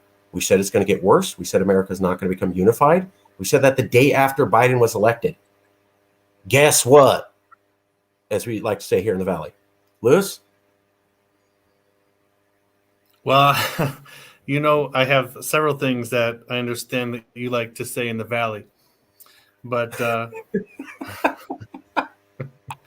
those are some inside jokes because Marcus and I go way back to 2014 when we were just the two of us talking about California becoming more like an independent country. And now here we are today interacting with like-minded people from all around the world and people from different political ideologies and backgrounds. And so that's what we've been doing since 2014. And it all, we repeat this for everyone that's kind of new into on our calls because Marcus put forth a book several years ago, and it was because of that book that I was able to find him. When I started to look around for, there's got to be some people who are interested in California being a country. Look at this place. When I moved to California, I'm originally from New York, and I came across Marcus because of that book he wrote. So together we put it together. We started off in his living room on a whiteboard, putting together some ideas about that project. And that was back, don't forget, under the administration of Barack Obama. So a lot of people say that we started as a result of Trump, but we just continued and grow as a result of Trump. But we were there under Obama, which really exemplifies the point that we're not really about a particular political agenda because we started under a Democratic president, we grew under a Republican president, and we continue to grow under the most recently elected Democratic president. And we will continue to grow in the future as well, because people are going to come around to see that no matter who's president and no matter who's power in Washington, people of California will be better served by becoming an independent country. Those are our old pictures. Running for state assembly, Marcus seems to have this all under his file there somewhere. So he has all this stuff to pull out in a whim. Yeah, it's all the quick links, right? 2016, January 2016. Running for state assembly against Lorena Gonzalez. Now, of course, that was when I first heard about you, Lewis. Someone up here in the Bay Area said something to me about, hey, have you heard of this guy? You might want to check it out. He's running on independence. I was like, what? Brain explosion. That's what we do. And a lot of people in the media, they don't understand us because they don't realize that there are people who have political let's say political dreams, I guess, but don't have personal political ambitions. And so it's not really politically savvy or smart for you to go out and say you're a secessionist. Well, that's because I don't really have a political agenda of my own or a political ambition of my own to be elected to some particular office for my own personal gain. I mean, everyone else who runs for office, they want to be the senator, they want to be the congressman, they want to be the president, and then they want to do something with that. Marcus and I, we have an idea that we want to project and we want to support and advance. And so we kind of sacrifice ourselves and go out there in the middle of a street in Long Beach, California, waving the California flag in the middle of the road when cars are driving by us. We go out there and we fly the California flag over the American flag, which is controversial to all the patriots who walk around. We go there and we go to the Capitol and we fly the American flag upside down because we are trying to make a statement. And that's what we do. And as a result of those statements, we find more like-minded people who support the general principles that we advocate. And that's for self-determination, it's for independence, liberty, and things that I personally support and advocate, such as the freedom of speech and freedom of thought, which I think are more important than just about any other liberties that we at least used to have in this country. So hopefully we'll be able to restore them through the agenda of the independence campaign. There's Lewis. This is the book we're updating, California's Future. We haven't updated it in a while. That's being updated now by Lewis. There's me. I've lost a lot of weight since then. But that was the two of us ragtag just out there 5 years ago. And one of the things is, look here, before we got really big, here they go, Lewis, a native of Buffalo, right? They're not saying a Russian spy. They say, oh, he's just an American from Buffalo, New York. You won't ever see that in print now. And one of my other favorite things is by 2020, we hope to get a secession measure on the state ballot. We filed 3 times. We're still working at it. But we were saying the same thing. There's Californians and Americans. No one else is proposing a whole new country. So that's the LA Times going, we're the only group doing this. No one's talking like this. This is my favorite thing. Only 300 people have signed up. They were slamming us as 300 people, but I love seeing that now because it's in the tens of thousands now. I think we're averaging like 150,000. We went from 300. Oh, you're crazy. You're insane. And then we just kept getting gigantically big. So and Marcus, the reason for that is because at the time they didn't see that we were a threat to the status quo, to the establishment. I mean, it's just a couple of dudes passing out flyers about seceding from the Union while Barack Obama was president. It's not really a threat to the establishment. But all of a sudden Trump got elected and en masse people started looking at secession. And so therefore it became a threat. And so therefore they needed to go and attack the people who were behind it. That's the best way to kill the movement, is to try to discredit the people who founded the movement. And so that's why the messaging and the story changed from, this 30-year-old native of Buffalo, New York, who moved to California, wants California to become an independent country. All of a sudden it became, the 32-year-old resident of New York or native of New York who moved to Russia and studied at the same university as Vladimir Putin, and so therefore they somehow know each other, even though they're separated by 3 decades or 4 decades of time. So that was actually my favorite examples, when they said that because I studied Russian at the same university that Vladimir Putin studied when he was a college student 50 years ago or 40 years ago, because of that, we're somehow, share the same alma mater, and therefore we're somehow classmates. That was my favorite example of media exaggeration. But anyway, we're used to it, and they are not able to comprehend why we're still here after they've thrown everything at us, including the kitchen sink. So we're going to continue to do what we do, because what the media says doesn't impact what we do. Here's a picture of me with, you can't see the guy in the picture in that particular picture, but we have the full picture somewhere. That's a picture with me with California Senator Kevin De Leon. And there's another picture with me with him at the state capitol, which we also have somewhere. That's my favorite. So here's Vladimir Putin.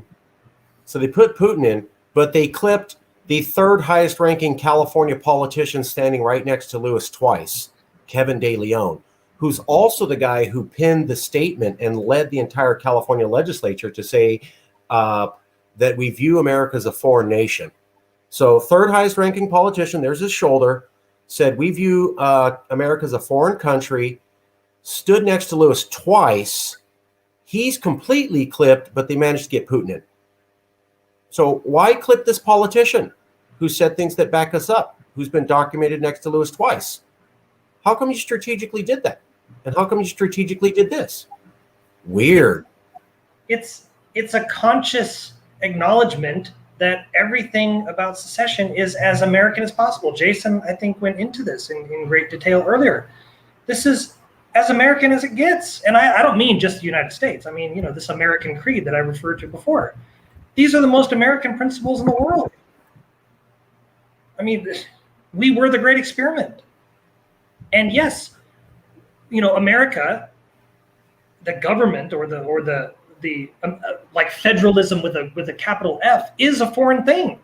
Federalism with a lowercase f is the American thing, right? As expected, as ratified, as interpreted, as understood.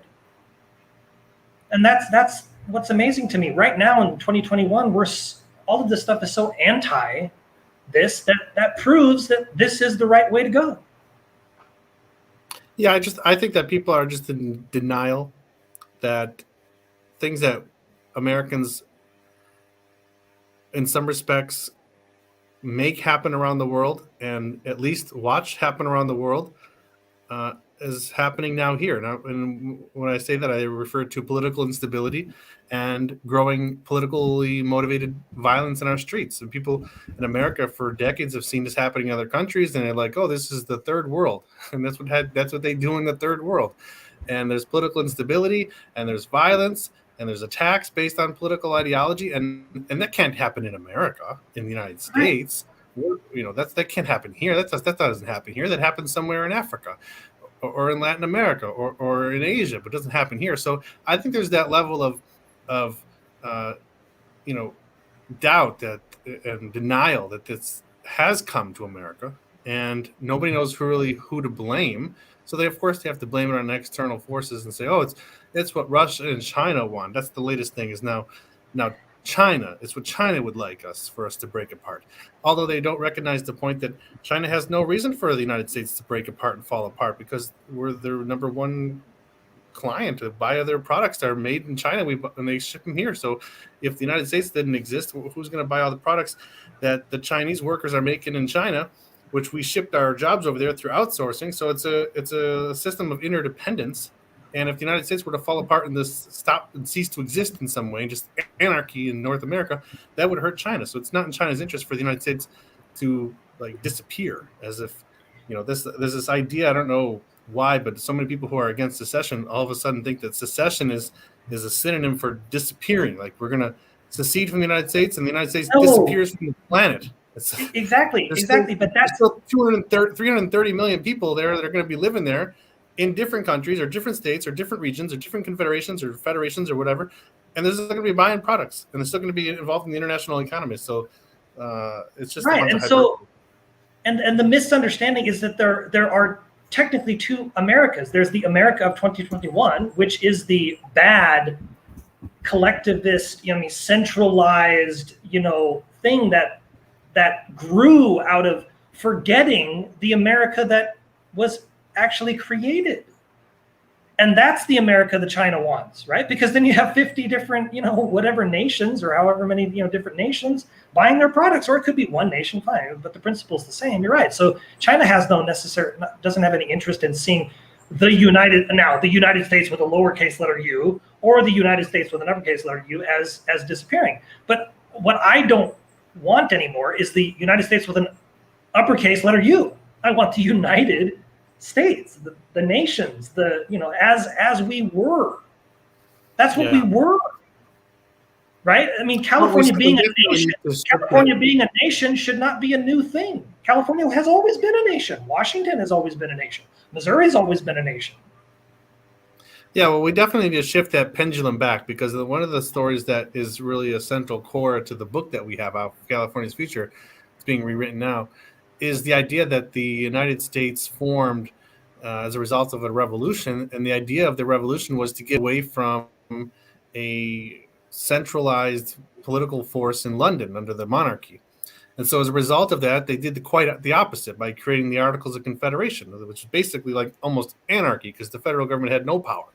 So they went from a system where they had absolute power under a king to a system where there was essentially no power under the central government. That didn't work either. So then they created the Constitutional Convention. They established that, and they created a middle ground, which is the present-day Constitution, which gave the central government some power, but not a monarchy, and also more necessary power than they had under the Articles of Confederation, so that it could at least operate and do things like taxation and form a unified foreign policy, etc. And so those were necessary things. And the Constitution was a great document when it was written, but it's been abused since then by things like the necessary and proper clause, the elastic clause, the Commerce Clause, yes. The federal government the ability to use their creative imagination to give themselves a whole new list of implied powers. So that moves you back now towards the direction of absolute power.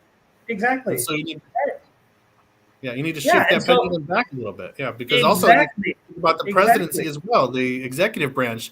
We've been hearing the term the Imperial Presidency ever since the 1970s. And so you have both branches of government gaining more power, consolidating power. And so that pendulum has shifted from monarchy to anarchy to somewhere in the middle, and now it's heading back towards monarchy. Well, and then you have the Supreme Court literally, or rather the Congress, the the legislative giving up its role to either the executive, right, or the judiciary, and the judiciary being perverted to where we now have this conglomeration of power, which was never intended to be. Yeah. And so yes, exactly. It's that pendulum paradigm. I'm sorry, I interrupted. Yeah, I was just going to say that there were delegates to the Constitutional Convention in 1787 that actually left out of protest because the document that they created, Constitution, still gave the central government too much power. So we're talking about founding fathers at that point in time. Their idea of how much power the federal government should have was even, in some of their views, was even too much at that point in time. So exactly. And that's why the Bill of Rights was insisted upon in many ways to prove that the government could not go beyond these things. Yeah, they gave the federal government. They were worried that they were just going to be interpreted, and that's what has happened. Is they've just been interpreted. Oh, it's a living constitution. Well, yeah, I mean, they enumerated 18 powers, specifically 18 powers to the federal government, and then they put the 10th Amendment in there that said anything that's not in that list is reserved to the states. I mean, they literally did that. Here's 18 powers. You can claim money, declare war, etc. 18 powers enumerated in the Constitution to the federal government. And then they write, any of the powers not enumerated are reserved to the people of the states. And so, therefore, that's a clear delineation with federalism. It's a clear delineation of power between the two. Actual true federalism, which has always proven, because the delegates at the Constitutional had there was never any question among anybody, despite their views, that each state was a sovereign nation. The colonies were sovereign colonies. They were sovereign nations after they left Britain. They then became the Massachusetts colony, the Virginia colony, whatever. And it's always been that way. Why did we lose that? That's what I mean, what happened? Well, I think the issue is that people, when you have this conversation with people now about, founding fathers this, founding fathers that, 1787, this is what they thought. It's kind of like a political philosophy class. And it gets over their head in terms of how it affects their daily life. And also the education has been co-opted from long since, right, to indoctrinate them into and then Lincoln of course cemented that. Not just Lincoln, but Lincoln was the one who actually really cemented this. No, it's indissolvable, whatever, and completely turned that on its head. That was never the case. No, we've always been separate, and we need to, be separate. So. Yeah, totally agree. Yeah, it's just that too many people are not going to really be engaged in a political philosophy, comparative politics conversation about, federalism and nationalism and so on and so forth. It just goes over their head. But simply because they can't even comprehend those things.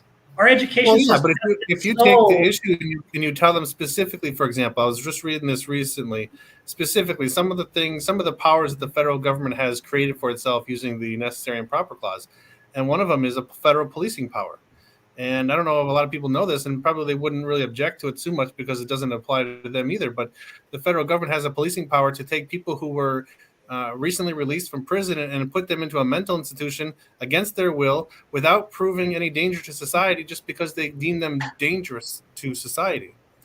And so what happens then if the federal government decides that another category of criminals need to be, quote unquote, treated in a mental facility? They have the right to basically commit them, civil commitment, into a mental facility without proving a danger to society, without having necessary or proper cause, just because they have the right to do that. That's a federal policing power that was established not too long ago in 2006.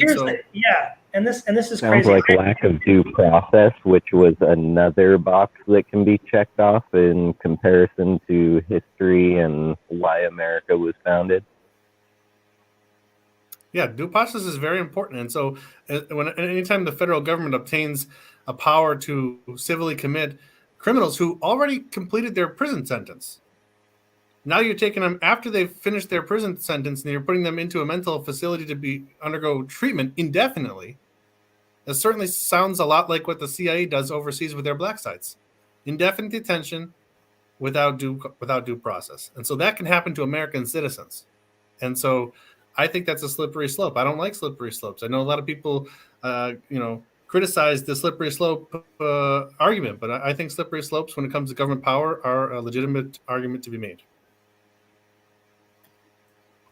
Let me show you guys a few things real quick. Absolutely. Sorry, if I can. Absolutely, I agree with everything Louis said, and I think I'm going to send this in the chat here. If I can just copy this text. I think there's a big problem in most people's understanding that I don't understand how people can think that a government has rights. Governments don't have rights. They were created and given privileges and responsibilities. They don't have rights. That seems so counterintuitive to me that people confuse that. Yeah, they were delegated powers to protect rights of the people. No, exactly. And so they don't technically have rights. And when people, unfortunately, no, the government has the right. No. The word government and right should never be in the same sentence. I mean, in the sense, unless it's, as you said, the government is there to protect rights. That's it, nothing more. They don't have the right to do anything. They have the temporary dispensation of our rights. Okay, to fulfill their duties and responsibilities, but they don't have actual rights. Yeah, they have the consent of the governed, or they ought to have the consent of the governed to govern. And that means to protect people's rights and to ensure that things run smoothly. Right. And to simply government for the people, not to govern the people. Yeah. Yeah, well, that's the problem. Is that when you have, for example, when Marcus and I would travel around California and people come up to our table, we can't sit there and have an hour conversation with them about political philosophy and social contracts and stuff like that. So, that's why people, don't really have the ability to have a conversation about, or many people anyway, about those types of topics. But it's important to have when we talk about a civil conversation about political issues, to be able to have an informed public about these topics. Not everybody has to be informed about it, but some people have to be informed about it. And that's why we had in our history, for example, the Federalist Papers, where some people who were informed and educated on political topics and participated in the political process did civilly discuss their differences of opinion publicly through the Federalist Papers. And that was, I think that's something that we should have or should be able to have again today. But unfortunately, we don't have the type of public like there was then, where people would sit down and read and educate themselves. Well, the public has very emotionally based opinions. Exactly. The public has been greatly dumbed down on purpose. Yeah. I mean, that's because we're easier to rule that way. And that's precisely where my TV series, intends to, something like it. I mean, it could be adapted, whatever, to fit with whatever. But I mean, that's why I believe as an actor, the medium of, these channels, or not Netflix is not the best example, or Amazon Prime, whatever, but something like that, to divulge and get this conversation to where we can bring people on and actually have a long form discussion about, like, no, this is why it's good. This is what the reality is. This is why it'd be good for you, why it'd be good for me, why it'd be good for us. Yeah. And then I totally agree. I think everyone in the world needs to hear this conversation go down. The knowledge is important. Exactly. I mean, absolutely. Exactly. I mean, we need that's why I love that phrase. I guess it was specifically in the medical community, but I applied to other, informed consent. I mean, that's the thing. We need to understand the details and like Lysander Spooner was talking about. Well, look, I can't consent to something if you don't, if I don't know all the details and all the facts and how it's going to affect me and how it's going to, whatever. We need to understand that. Mm-hmm. Yep. Well, that's an interesting conversation, and hopefully some people on our streams have listened in. But we still have to, and when you're bringing up your secessionist movement in Brazil, connect it always to things that are going to affect people's daily lives to make them motivated to participate. Well, that's why I mentioned earlier on that, I mean, right now I still have to do maybe some better research to see if there's anything alive at all. But it seems to me, in just my moment today, that I'm introducing something that nobody, really cares about. So Brazil is very, very young in terms of this compared to, like, CALEXIT, things like that. It's just that as a Washingtonian here, I'm very frustrated. I feel like I need to participate in something that I can, learn from and pull from, and or could help contribute to as well to maybe make this, more. Does Brazil have any kind of laws against advocating against the breakup of the federation? Well, see, that I'm not actually sure. I can't actually speak to that. Now, I would assume very possibly, but here's another thing. Here's another thing that bothers me. I mean, this is me personally. I believe that the words legal, legal being the primary one, has been hijacked. I'm not so concerned about what's legal, and what I mean to say is legal should be constitutional. I believe they should be synonymous. They're not now, but they should be. So in today's definition, I'm not concerned about what's legal. I'm concerned about the principles. Now, I believe, I could be wrong, but I believe that Brazil probably has a secessionist history, as Marcus has actually pointed out. There's precedent for it. And so I'm very not interested. I don't care if the Constitution says you can or cannot do that. The United States colonies, they simply said, we're doing it. Now, the question is, that's where I stand. Now, if I could get enough people here in Brazil to comprehend that or agree with that, then I think that's what needs to happen. A governor simply just needs to say, look, based on history, based on how things are going, right? We're done. We're just declaring independence. No, we don't need permission to do this. Now, I want to absolutely say that I'm for peaceful separation and absolutely discussion and make this work for everybody. Absolutely. But I'm a little confused about this concern with, the legality of something. Well, no, I'm concerned about the constitutionality of it, the principles of it. And history shows that it might be illegal, but I don't care. It's constitutional and principally based, that you can simply say, look, we decide to leave. So, I mean, that's kind of where, I'm coming from a more, emotional standpoint. And so I get frustrated. Well, that's fairly similar to Catalonia. Spain as a kingdom technically does not recognize any sort of legal precedent or authority for the people of Catalonia to pursue self-determination.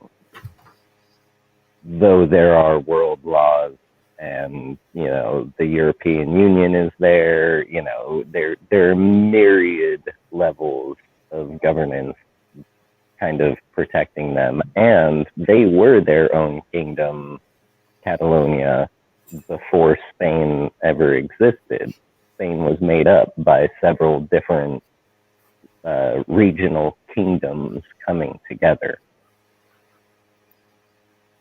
one of which was Catalonia.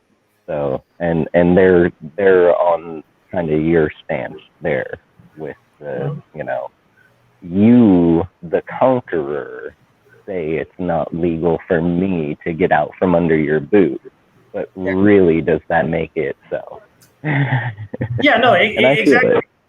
And that's kind of where I'm at. That's where I position myself, is that I'm glad that I'm, privileged to participate in this discussion. I hope to continue and, contribute if I can, and, maybe things will grow and things will get better. But whether it's here in Brazil or United States or, anywhere, is that principle. I guess I just get very frustrated with people thinking that, well, wait a minute, we have to get the Congress to approve this. Why? The whole point is that you're simply saying, I'm done. I'm done. I don't want to do anything against you, right? I'm going to take everything mine. Here we go. Have fun. I'm not going to do anything against you. I don't want you to do anything against me, but it's done. It is.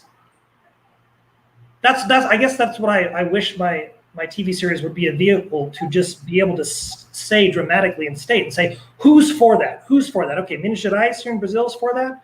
São Paulo's for that. Okay, let's work together and let's draft something, say it, declare it, and then focus on, making sure that we're okay. And then helping other movements do the same thing. What's your status are you like a resident of or citizen of Brazil, or? Well, yeah, not a citizen. I have my green card, would be the equivalent here. I just renewed that. My daughter, of course, has dual citizenship, so I'm she's wondering what kind of reaction you would have from the people when you start to travel around there and talk about breaking up Brazil, and then they say, well, you're like an American. Why are you trying to do that to Brazil? I mean, I'm just saying that I would just picture that as my question. Because if I was, for example, here in Russia, the reason why I asked before about that legal question is because Russia actually has a law that says that it's actually illegal to advocate for the breakup of the federation or the separation of particular units from the federation. And I was thinking that maybe Brazil might have something similar to that. But even if it doesn't, I'm just thinking if I was an American, I have also a permanent residency in Russia, going around and saying, let's break up the Russian Federation, it would be kind of like, well, who are you? You're not Russian. No, exactly. And I'm sure that's going to be some of it. Now, I don't honestly know that Brazil does or does not have anything specific in their constitution. I would bet not, simply because their constitution is so convoluted and so big, and I would be willing to bet. And even if it maybe did, it would be interpreted as whatever. So it's a whole quagmire. It's a whole mess. Now I would argue in that particular question. But look, my daughter. Who am I doing this? This is my daughter's Brazilian. I may not be Brazilian, but my daughter's Brazilian. I want the best for her. Yeah. Right. I mean, that's the way I would, approach that question. It's like, I'm not concerned about me per se. I'm concerned about the way things are going here, and it's not looking so good for my daughter and her future. And she's Brazilian, so don't be, type of thing. that's kind of where, I guess I would come from that. But I think, yeah, there's probably the risk of that. But that's why I'm trying here in Minas Gerais. I've been trying to get my foot in the door with some very, very influential people. And I have succeeded to a small extent in getting their attention. But they just seem to be, they always, let's talk. And then, no, we're not going to do it. Talk. And then, we're not going to do it. It's this type of, and I could be wrong. Maybe I'm just misinterpreting it, but that's the way it feels and the way it seems at this point. And unless I could get someone like Brasil Paralelo to open up and give me that chance, I tried to approach another Brazil media house, the company, and their program, Programa 4x4, which has a lot of these issues and talks about going this far, but no, we're not going to go any farther, type of thing. That's where Brazil is, I think, at this point, from my limited understanding and perspective. I got you. Marcus, are you here? Yep. So I just showed you guys a great discussion. I also showed you guys some of the screenshots of how we were talking about national divorce years ago, well documented, and a few screenshots of Lewis with De Leon, which were clipped in order to show a picture of the Russian president. So I just wanted to prove to you that, why did they do that? Here's a California legislator. He literally said, we woke up this day viewing ourselves living in a foreign land. Picture twice with Lewis in the middle of the Russia controversy, and they completely clipped it out and just put in a picture of Vlad. So why would you do that if we live in a free society with an informed electorate? That's for you to answer. I don't know. Oh, by the way, Sacramento Bee said that I support Iranian terrorism and then got my name wrong and didn't recognize me as the president of Yes California for the last 4 years. So how could the editorial board of the top newspaper of the California Capitol get it so wrong too? I don't know. Last minute comment? They don't want to get it right. They have a message that they want to project, and that's that this is not a California-based movement, and therefore you shouldn't take any interest in it. Yeah. So that's why we keep on. Because people say, why do you keep doing this? Why do you keep doing this? And I go, well, because we started with 300 people. We're at 160,000. And everybody said you're insane then. How come we got bigger? I mean, how did we go from Lewis and me and 300 people to 32% of the world's fifth largest economy? How'd that happen? Right? And those 32%, they're still there. Why is John Wright, a guy I've never met before, talking about California secession? Why is Fuji Shiora doing that? Why are new people joining the channel? Why is, Brett Pike coming back? Why were we able to talk to 9 different candidates who said California should effectively be sovereign from America?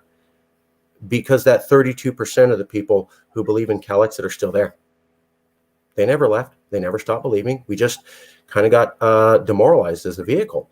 But we've also never had a real debate. So we'll leave it there. And that's why we keep going. I told my dad, he was mad at me. He's like, why are you still doing this? I go, because you taught me this thing called fair play.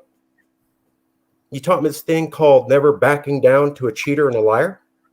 You taught me this thing called pride and work. And you taught me this thing called having a backbone.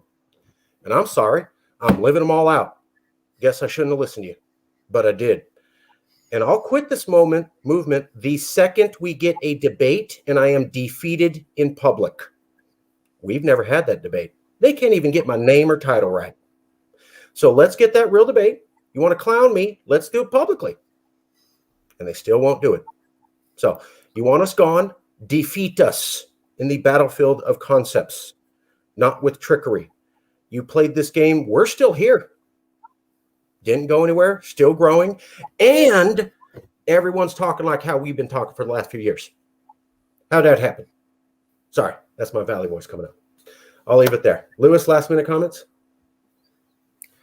Yes, I want to begin the initial conversation about the Yes California events that we're going to be organizing in Sacramento and around California starting in March or potentially February or March. So it's still very tentative about the particular date, but we will be launching the 2022 gubernatorial candidate race and turning in our signatures and paying the filing fee and running for governor. And so I will be present physically in California to campaign for the primary, which takes place in June.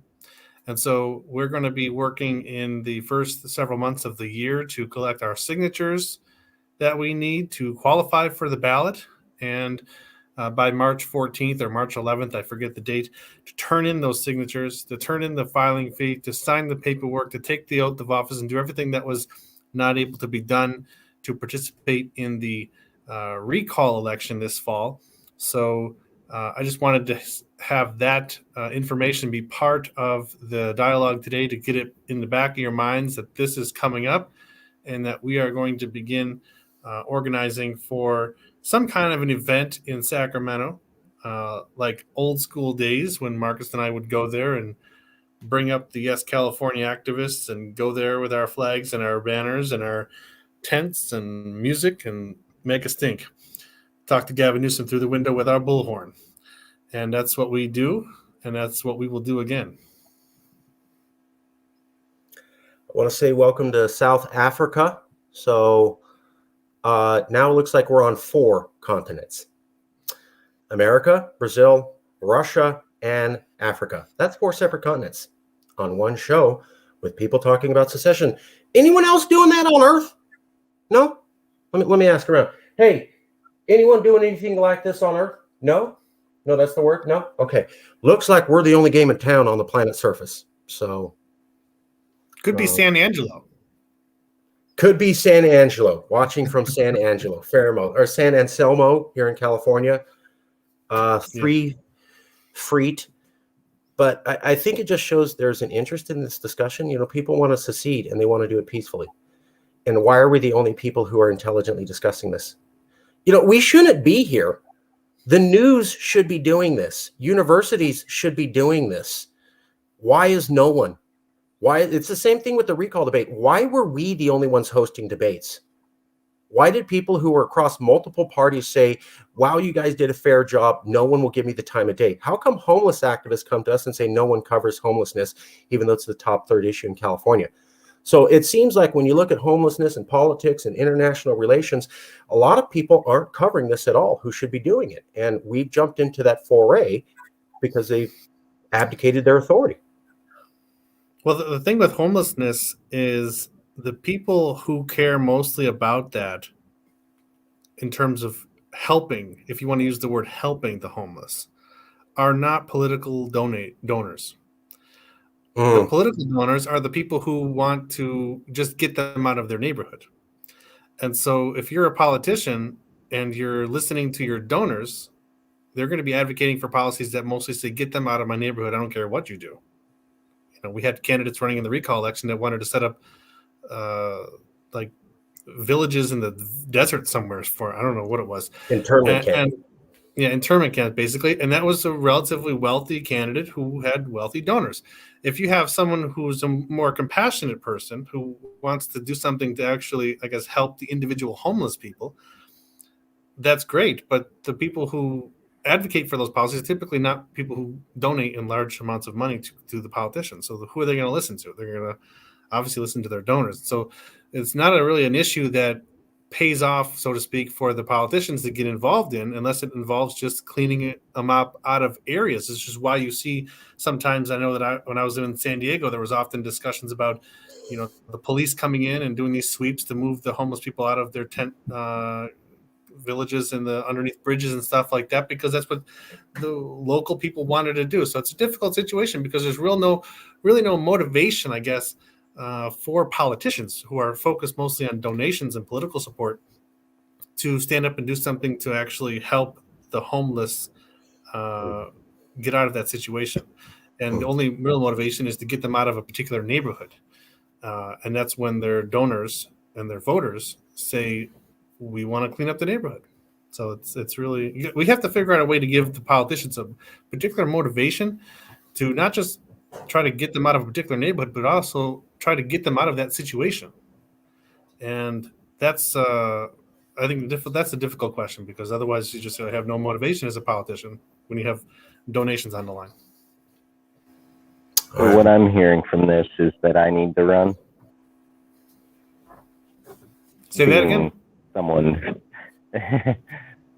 said what I'm hearing from this is that I need to run at some point. Being someone who's people in the homeless community do need to get involved. Also homeless. Yeah, there definitely needs to be involvement, and but I'm not even really putting the responsibility on the shoulders of the homeless people themselves. I'm saying that the people who advocate for homeless people, the ones who want to help them out of their situation, not just help them get to a different location, are typically people who are younger. They're probably working and going to college, and so they don't really have, $2,600 per election cycle to donate to a politician, which would be the legal maximum. So I think that's the issue. The people that have that money laying around have houses and property, and they don't want to have encampments in their neighborhood. So that's why they pressure their local elected representatives and congressmen to clean up the areas and just simply relocate them instead of trying to solve the actual problem. Yeah, that's the big thing, is none of these, or very few politicians, certainly very few, federal, state, or whatever, are truly interested in actually solving the problem, because they created the problem. Yeah, and they think they can just throw money at a problem every couple of years with a new bond measure and build a couple new units of housing, and it's going to solve the housing, the homeless problem for people in California. It's not just an issue of the lack of housing. You have to, that kind of puts some people who are homeless into housing, but then you have new homeless people being created. Right. Well, exactly. There's the creation of homeless people. Right. There's the creation. Stop the reason why people become homeless first, right, and then put the existing people back on their feet by giving them a place to shelter and support in order to get back on their feet. And support, exactly. Recycle. Right. These I believe that there are quite a few people in that situation who truly want to work. They want, but conditions outside of their control, government conditions, statewide or county-wide or federal, whatever, exacerbated their problem. And so, yes, exactly, as you said, you need to recognize that, solve that, those mechanisms, get rid of those, and then actually put things in place to, solve that actual problem for those who want. And that could be done better, as always, at a state issue or at a state level, right? And never at federal. Federal should never be involved in any of this kind of stuff. Federal's way too big, which is where secession would be a valid response. Nullification and secession would be a valid response to say, look, we're done with this. Federal doesn't work. We need to go back to state, which is federalism, of course.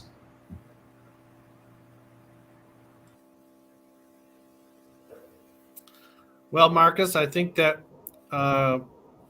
everybody's ready to conclude.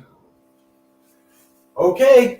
Well, I'm a total chatterbox. I could talk about all this for days.